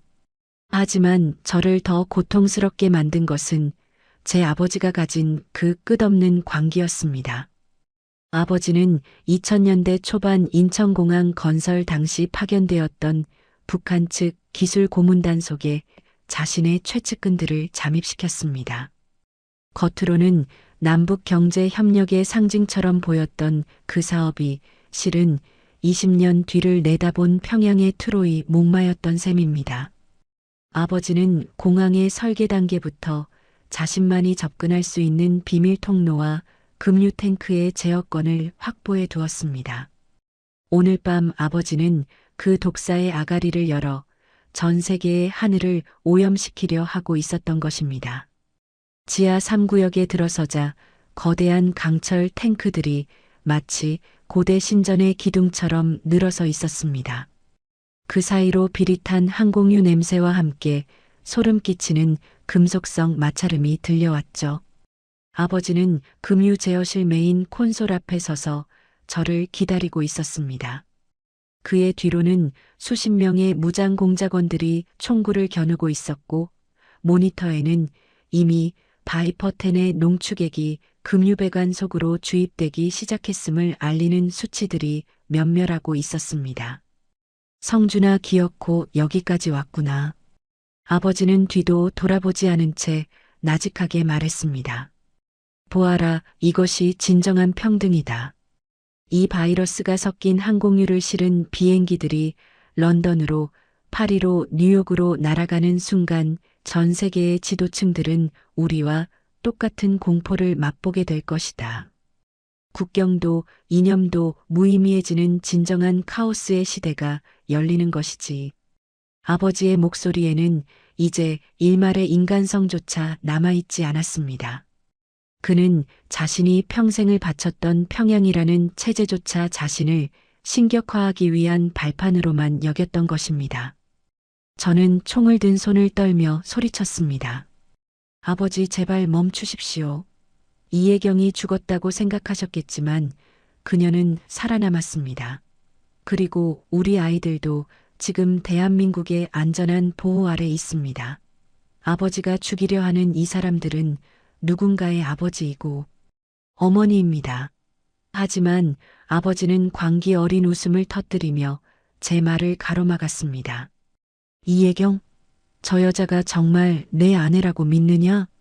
혜경아, 이제 그만 연극을 끝내지 그러느냐? 아버지의 말에 제 곁에 서 있던 이혜경이 갑자기 멈춰 섰습니다. 그리고 그녀는 제 등에 대고 있던 손을 떼고 아버지의 곁으로 천천히 걸어갔습니다. 제 세상이 다시 한번 무너져 내리는 순간이었습니다. 이혜경은 아버지 앞에 서서 정중하게 고개를 숙였습니다. 위원장님, 박성준을 여기까지 유인해 왔습니다. 이제 그가 가진 마지막 생체 인증 키만 확보하면 모든 준비는 끝납니다. 저는 얼어붙은 듯 자리에 서서 그녀를 바라보았습니다. 병원에서 저를 구해주고 함께 달리던 그녀의 모습이 모두 아버지가 설계한 마지막 함정이었다는 사실에 제 영혼은 비명을 질렀습니다. 이혜경은 차가운 미소를 지으며 저를 향해 총구를 겨누었습니다. 성준 씨, 미안하지만 저는 처음부터 당신의 아내가 아니었어요. 저는 공화국이 당신의 유전자를 관리하기 위해 배치한 일종의 배양기였을 뿐이죠. 당신이 가진 그 칩의 최종 암호는 당신의 심장 박동과 뇌파가 최고조에 달했을 때만 생성되니까요. 그녀의 배신은 제가 겪은 그 어떤 고난보다도 잔인했습니다. 저는 그녀를 위해 제 목숨을 걸었고 그녀가 살아있다는 사실 하나만으로 지옥 같은 현실을 견뎌왔으니까요. 하지만 이혜경은 저를 오직 아버지가 완성할 제국의 부품으로만 보고 있었습니다. 아버지는 만족스러운 듯 고개를 끄덕이며 콘솔의 버튼을 눌렀습니다. 자, 이제 마지막 축제를 시작하자. 인천공항의 모든 이착륙 금지령이 내려지기 전에 이미 30대의 대형 기체에 바이퍼 10이 주입되었다. 그들은 지금 이 순간에도 활주로를 박차고 전 세계로 흩어지고 있지. 사람들은 내일 아침 구토와 발작을 일으키며 서로를 죽이게 될 것이고 그 혼돈의 중심에는 박성준 내가 있을 것이다. 저는 극심한 분노와 배신감으로 온몸이 떨렸습니다. 시야가 다시 붉게 물들기 시작했고 뇌신경망에 과부하가 걸리며 코끝에서 핏방울이 떨어졌습니다. 하지만 그 순간 제 머릿속에 리강석 박사의 마지막 음성이 스쳐 지나갔습니다. 성준 동무인간의 감정은 가장 강력한 무기가 될 수 있네. 특히 분노가 임계점을 넘었을 때 자네의 뇌파는 그들이 결코 해킹할 수 없는 변칙 코드를 생성할 걸세. 저는 눈을 감고 제 안의 모든 고통과 분노를 한 곳으로 모았습니다. 그리고 제 가슴 속에 숨겨진 그 장치를 강제로 폭주시켰습니다. 그것은 제 목숨을 앗아갈 수도 있는 자폭 프로토콜이었지만 저는 망설이지 않았습니다. 제 몸에서 정전기 같은 푸른 불꽃이 튀어오르기 시작하자 제어실의 모니터들이 일제히 비명을 지르며 꺼졌습니다. 이혜경이 당황하며 방아쇠를 당기려 했지만 저는 이미 그녀보다 빠르게 움직였습니다. 신경망 접속을 통해 제 신체 능력을 극한으로 끌어올린 상태였죠. 저는 공작원들의 사격을 피해 메인 콘솔 위로 몸을 날렸습니다. 그리고 제 손가락 끝을 전원 케이블에 직접 꽂았습니다. 제 의식을 전기로 치환하여 공항 전체의 시스템으로 쏟아부은 것입니다. 뜨거운 열기가 제 뇌를 태우는 듯한 고통이 몰려왔지만 저는 멈추지 않았습니다. 활주로 위에서 이륙을 준비하던 비행기들의 엔진이 일제히 멈춰 섰습니다. 금유 탱크의 밸브들은 강제로 폐쇄되었고 바이퍼 10의 순환은 차단되었습니다. 아버지는 광분하며 제 멱살을 잡았습니다. 이 미친놈아, 내가 무엇을 한 건지 아느냐? 내가 이 시스템을 파괴하면 너도 죽고 나도 죽는다. 저는 피 섞인 웃음을 흘리며 대답했습니다. 아버지, 저는 죽어도 괜찮습니다. 하지만 당신의 그 추악한 제국이 세워지는 꼴은 죽어도 볼 수 없습니다. 저는 마지막 남은 정신력을 짜내어 이혜경을 바라보았습니다. 혜경아, 아니, 당신이 누구든 상관없어. 하지만 당신이 우리 아이들에게 보여준 그 미소만큼은 진실이었다고 믿고 싶어. 제 진심 어린 말에 이혜경의 눈동자가 잠시 흔들렸습니다. 그녀는 권총을 든 손을 내리지 못한 채 멍하니 저를 응시했죠. 그때 지하시설 전체가 거대한 진동과 함께 무너져 내리기 시작했습니다. 이한석 노장군이 이끄는 대한민국 특수부대가 지상의 급류시설을 폭파하며 진입한 것입니다. 천장에서 쏟아지는 콘크리트 더미와 솟구치는 항공유 사이로 불길이 치솟았습니다. 아버지는 무너지는 잔해 속에서도 끝까지 콘솔을 붙잡으며 비명을 질렀습니다. 안 돼. 내 제국이 이렇게 끝날 수는 없어. 하지만 불길은 가차없이 그를 집어삼켰습니다. 저는 이혜경의 손을 잡고 탈출하려 했지만 그녀는 제 손을 뿌리쳤습니다. 성준 씨, 아니에요. 저는 여기서 끝내는 게 맞아요. 당신이라도 살아서 진실을 말하세요. 그녀는 저를 안전한 통로 쪽으로 밀쳐내고는 무너지는 아버지의 곁으로 달려갔습니다. 그것이 속죄였는지 아니면 그녀의 마지막 임무였는지는 알 수 없었습니다. 저는 폭발의 충격으로 지하 터널 밖으로 튕겨나갔습니다. 2023년 11월 2일 새벽 5시에 인천공항은 지옥과 천국이 공존하는 모습이었습니다. 활주로에는 멈춰선 비행기들이 가득했고 지상으로 대피한 승객들은 영문도 모른 채 서로를 껴안고 있었죠. 저는 온몸이 타버린 채 활주로 한복판에 쓰러졌습니다. 차가운 새벽 공기가 제 폐부를 적셨고 저 멀리서 이한석 장군과 의료진이 달려오는 모습이 보였습니다. 저는 희미해져가는 의식 속에서 제 품 안에 소중히 간직했던 그 명단의 마지막 장을 꺼냈습니다. 그 종이는 피에 젖어 있었지만 그 안에 적힌 진실은 그 어느 때보다 선명하게 빛나고 있었습니다. 병원으로 후송되는 헬기 안에서 저는 이한석 장군에게 그 종이를 건넸습니다. 장군님, 이 안에 적힌 이름들이 진짜 적들입니다. 그들을 처단하지 않으면 이 전쟁은 끝나지 않습니다. 이한석 장군은 종이를 펼쳐보더니 안경을 고쳤으며 나직하게 의조렸습니다. 박성준 동무 정말 큰 일을 해주었네. 하지만 이 이름들 중에는 자네가 상상도 못할 비밀이 하나 더 숨겨져 있구먼. 그의 말에 저는 다시 한번 정신을 차리려 애썼습니다. 명단의 가장 밑바닥에 적힌 이름, 그것은 바로 이한석 장군 본인의 이름이었습니다. 하지만 그 옆에는 괄호와 함께 붉은 글씨로 이중 스파이 및 평양 붕괴 공작 책임자라는 문구가 적혀 있었죠. 그렇습니다. 이 모든 것은 단순히 저의 탈출극이 아니었습니다. 대한민국 안보에 살아있는 전설인 이한석 장군과 평양 내부의 온건파들이 수십 년 동안 공들여 준비해 온 거대한 반격 작전이었던 것입니다. 저는 그 거대한 체스판 위에서 가장 위험하지만 가장 중요한 기사 역할을 수행했던 셈입니다.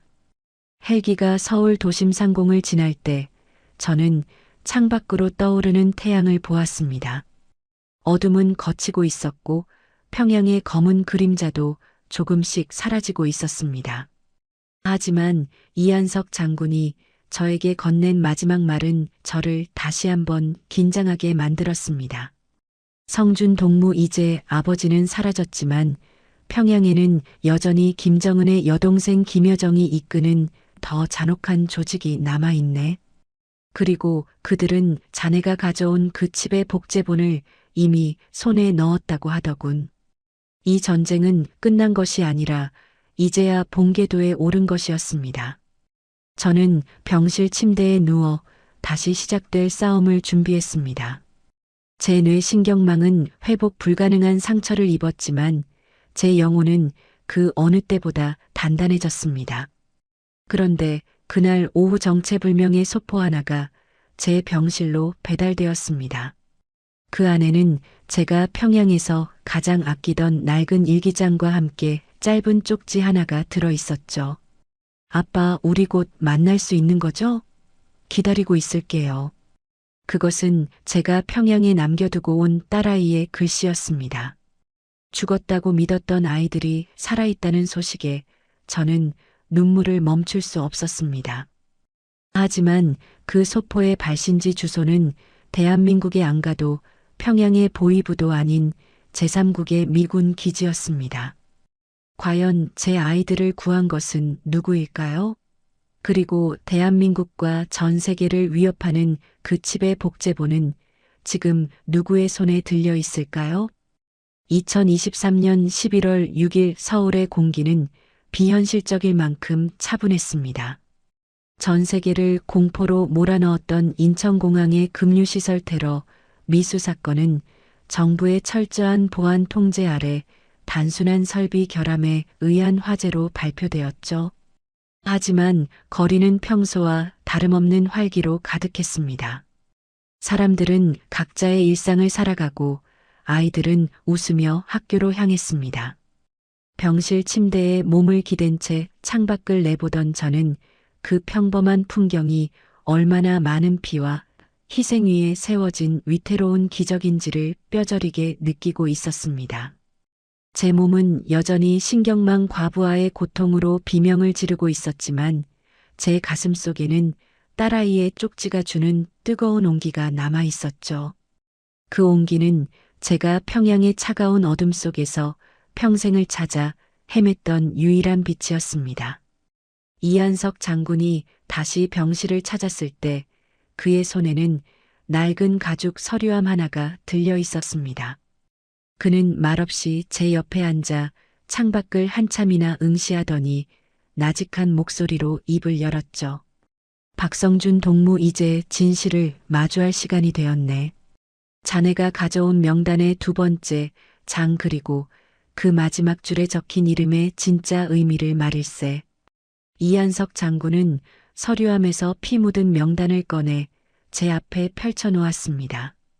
거기에는 대한민국의 정적에 거물들 뿐만 아니라 평양 내부의 핵심 엘리트들이 촘촘하게 얽힌 거대한 공생의 지도가 그려져 있었습니다. 사람들은 북한과 남한이 오로지 적대적 관계라고만 믿지만 실제로는 그 적대감을 이용해 자신들의 권력과 부를 유지해온 검은 세력이 양쪽에 모두 존재하고 있었던 것입니다.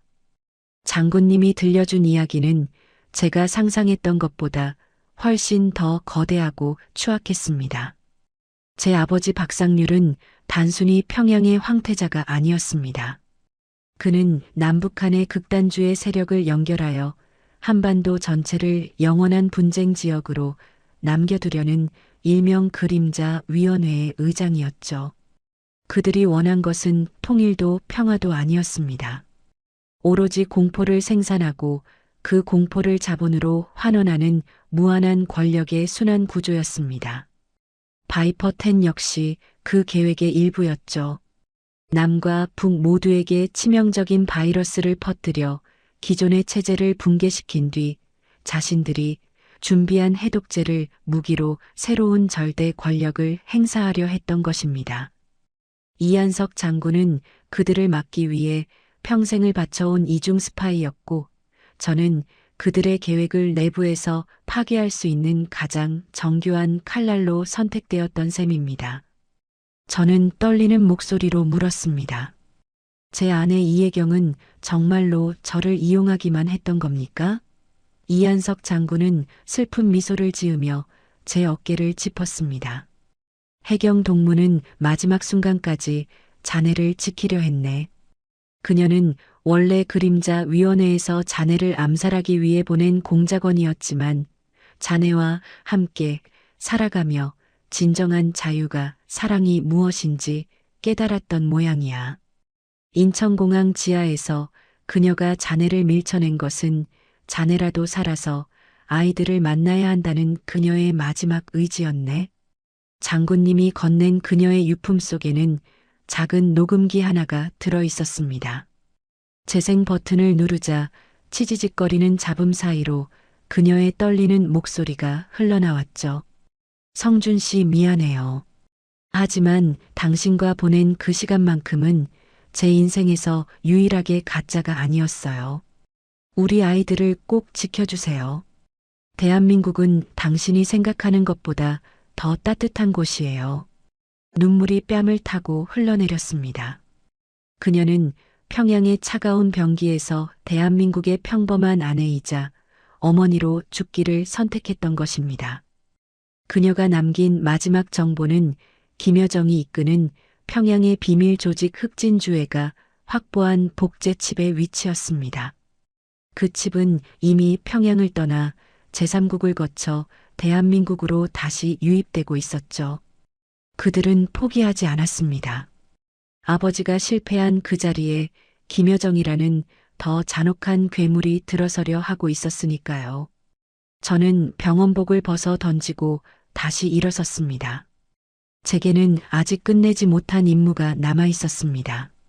그것은 제 딸아이가 기다리고 있는 캠프 험프리스 미군 기지로 향하는 동시에 대한민국을 향해 다가오는 마지막 어둠을 걷어내는 일이었습니다. 2023년 11월 7일 새벽 저는 이한석 장군의 안내로 경기도 평택에 위치한 캠프 험프리스에 도착했습니다. 거대한 기지의 정문 너머로 성조기와 태극기가 나란히 펄럭이고 있었죠. 이곳은 평양의 공작원들도 감히 접근할 수 없는 철옹성과 같은 곳이었습니다. 기지 안에 한 안전 가옥 문이 열리고 그곳에서 한 소녀가 달려나왔습니다. 아빠, 멀리서 들려오는 그 한마디에 제 심장은 멈추는 듯 했습니다. 저는 달려가 아이를 품에 안았습니다. 아이의 머리카락에서 나는 그리운 냄새와 작은 심장 박동이 제 온몸을 감쌌습니다. 저는 그 순간 깨달았습니다. 제가 지켜온 것은 거창한 국가의 안보나 이념이 아니라 바로 이 작은 아이의 미소였다는 것을 말입니다. 아이를 구한 것은 이한석 장군과 비밀리에 협력해온 미국 중앙정보국 요원들이었습니다. 그들은 아버지가 아이를 인질로 삼으려 한다는 첩보를 입수하고 평양의 자금줄인 39호실을 압박하여 극적으로 아이를 빼돌리는데 성공했던 것이죠. 저는 아이의 손을 꼭 잡고 기지 내의 작전 통제실로 향했습니다. 그곳에는 이미 대한민국의 특수정보팀과 미국의 사이버 사령부 요원들이 집결해 있었습니다. 김여정이 보낸 복제 칩이 활성화되기 직전의 긴박한 순간이었습니다. 그 칩은 대한민국의 주요 전력망을 해킹해 겨울철 대규모 블랙아웃을 유도하려는 마지막 도발의 단초였습니다. 저는 리강석 박사가 제 뇌 신경망에 심어둔 마지막 보안 코드를 시스템에 입력했습니다. 제 뇌세포가 타들어가는 고통이 다시 밀려왔지만 제 곁에서 제 손을 꼭 잡고 있는 딸아이의 손길이 저를 버티게 했습니다. 2023년 11월 8일 오전 7시 30분. 전 세계의 해커들이 지켜보는 가운데 평양이 쏘아올린 마지막 디지털 폭탄은 대한민국의 강력한 방화벽 앞에서 먼지처럼 사라졌습니다. 동시에 제가 공개한 명단의 진실이 전 세계 언론에 타전되기 시작했습니다. 남북한의 기득권 세력이 결탁한 그림자위원회의 실체가 낱낱이 밝혀지자 대한민국 국민들은 분노했고 전 세계는 경악했습니다. 이것은 단순히 북한의 도발을 막아낸 승리가 아니었습니다. 진실이 거짓을 이기고 자유가 억압을 뚫고 나온 인류의 승리였습니다. 저는 대한민국이라는 나라가 가진 진정한 힘을 그제야 보았습니다. 위기의 순간마다 하나로 뭉쳐 진실을 요구하고 정의를 바로 세우는 그 뜨거운 시민 의식이야말로 평양이 가장 두려워하는 진짜 무기였다는 사실을 말입니다. 아버지가 누렸던 수조원의 비자금도 아내가 가졌던 치명적인 무기도 이 나라 국민들이 가진 자유의 열망 앞에서는 아무런 힘을 발휘하지 못했습니다. 사건이 일단락된 뒤 저는 대한민국의 시민권을 얻어 서울의 작은 동네에 정착했습니다. 저는 더 이상 평양의 황태자도 외교관 박성준도 아닙니다. 그저 매일 아침 딸아이의 도시락을 싸고 저녁이면 함께 공원을 산책하는 평범한 아버지로 살아가고 있죠. 하지만 저는 압니다. 제가 누리는 이 평범한 일상이 얼마나 많은 이들의 피와 눈물로 닦인 길인지를 말입니다. 저는 가끔 종로의 낡은 서점에서 이한석 장군을 만납니다. 그는 여전히 나라의 안위를 걱정하며 어둠 속에서 적들과 싸우고 있죠. 장군님은 저를 볼 때마다 껄껄 웃으며 말합니다. 박성준 동무자네가 행복하게 사는 것이 평양에 복수하는 가장 확실한 방법이라네. 대한민국에서의 삶은 매 순간이 기적입니다. 누군가는 이곳의 정치가 시끄럽고 경제가 어렵다고 불평하지만 평양의 지옥을 경험한 저에게는 그 불평조차도 자유가 주는 달콤한 사치처럼 느껴집니다. 자신의 의견을 말하고 자신의 꿈을 좇으며 사랑하는 사람을 지킬 수 있는 이 땅이야말로 인류가 만든 가장 아름다운 낙원이라는 것을 저는 의심치 않습니다. 북한의 체제는 여전히 공포로 연명하고 있지만 그 유통기한은 얼마 남지 않았습니다. 진실의 빛이 이미 북한 내부로 스며들기 시작했기 때문입니다. 제가 가져온 가방 속의 정보들은 지금 이 순간에도 북한 인민들의 마음속에 자유의 씨앗을 뿌리고 있습니다. 저는 이제 카메라를 향해 마지막 인사를 건네려 합니다. 여러분이 당연하게 누리는 그 자유와 평화는 거저 주어진 것이 아닙니다. 누군가는 지금 이 순간에도 보이지 않는 곳에서 목숨을 걸고 그 평화를 지키고 있습니다. 그리고 우리 모두는 그 평화를 지켜낼 의무가 있습니다. 저는 대한민국에서 진정한 구원을 얻었습니다. 그리고 이제는 제가 이 나라의 일원이 되어 또 다른 박성준들이 자유를 찾을 수 있도록 돕고 싶습니다. 북한 체제의 근간을 흔드는 가장 무서운 무기는 핵미사일이 아닙니다. 그것은 바로 우리 대한민국 국민들이 보여주는 자유롭고 번영된 삶의 모습 그 자체입니다. 하지만 이 이야기는 여기서 완결된 것이 아닐지도 모릅니다. 얼마 전 제 집 대문 앞에 이름 모를 꽃바구니 하나가 놓여 있었기 때문입니다. 그 안에는 평양에서만 피는 붉은 진달래꽃과 함께 낡은 만년필 한 자루가 들어 있었죠. 그것은 제 아버지가 생전에 아끼던 물건이었습니다. 아버지는 정말로 그 화염 속에서 사라진 것일까요? 아니면 또 다른 그림자가 되어 저를 지켜보고 있는 것일까요? 그리고 제 아내 이혜경이 마지막에 언급했던 2024년의 새로운 위협은 과연 무엇을 의미하는 것일까요? 진실을 향한 저의 여정은 이제 막 첫 장을 넘겼을 뿐입니다. 대한민국이라는 거대한 희망의 배 위에서 저는 끝까지 그들을 지켜볼 것입니다. 긴 여정을 함께 해주셔서 감사합니다. 오디오본 영상은 가상 재구성을 포함한 팩션 오디오북입니다. 사실과 다를 수 있으며 안보 경각심을 위한 창작물임을 밝힙니다. 함께 해주셔서 고마워요. 다음에도 또 만나요.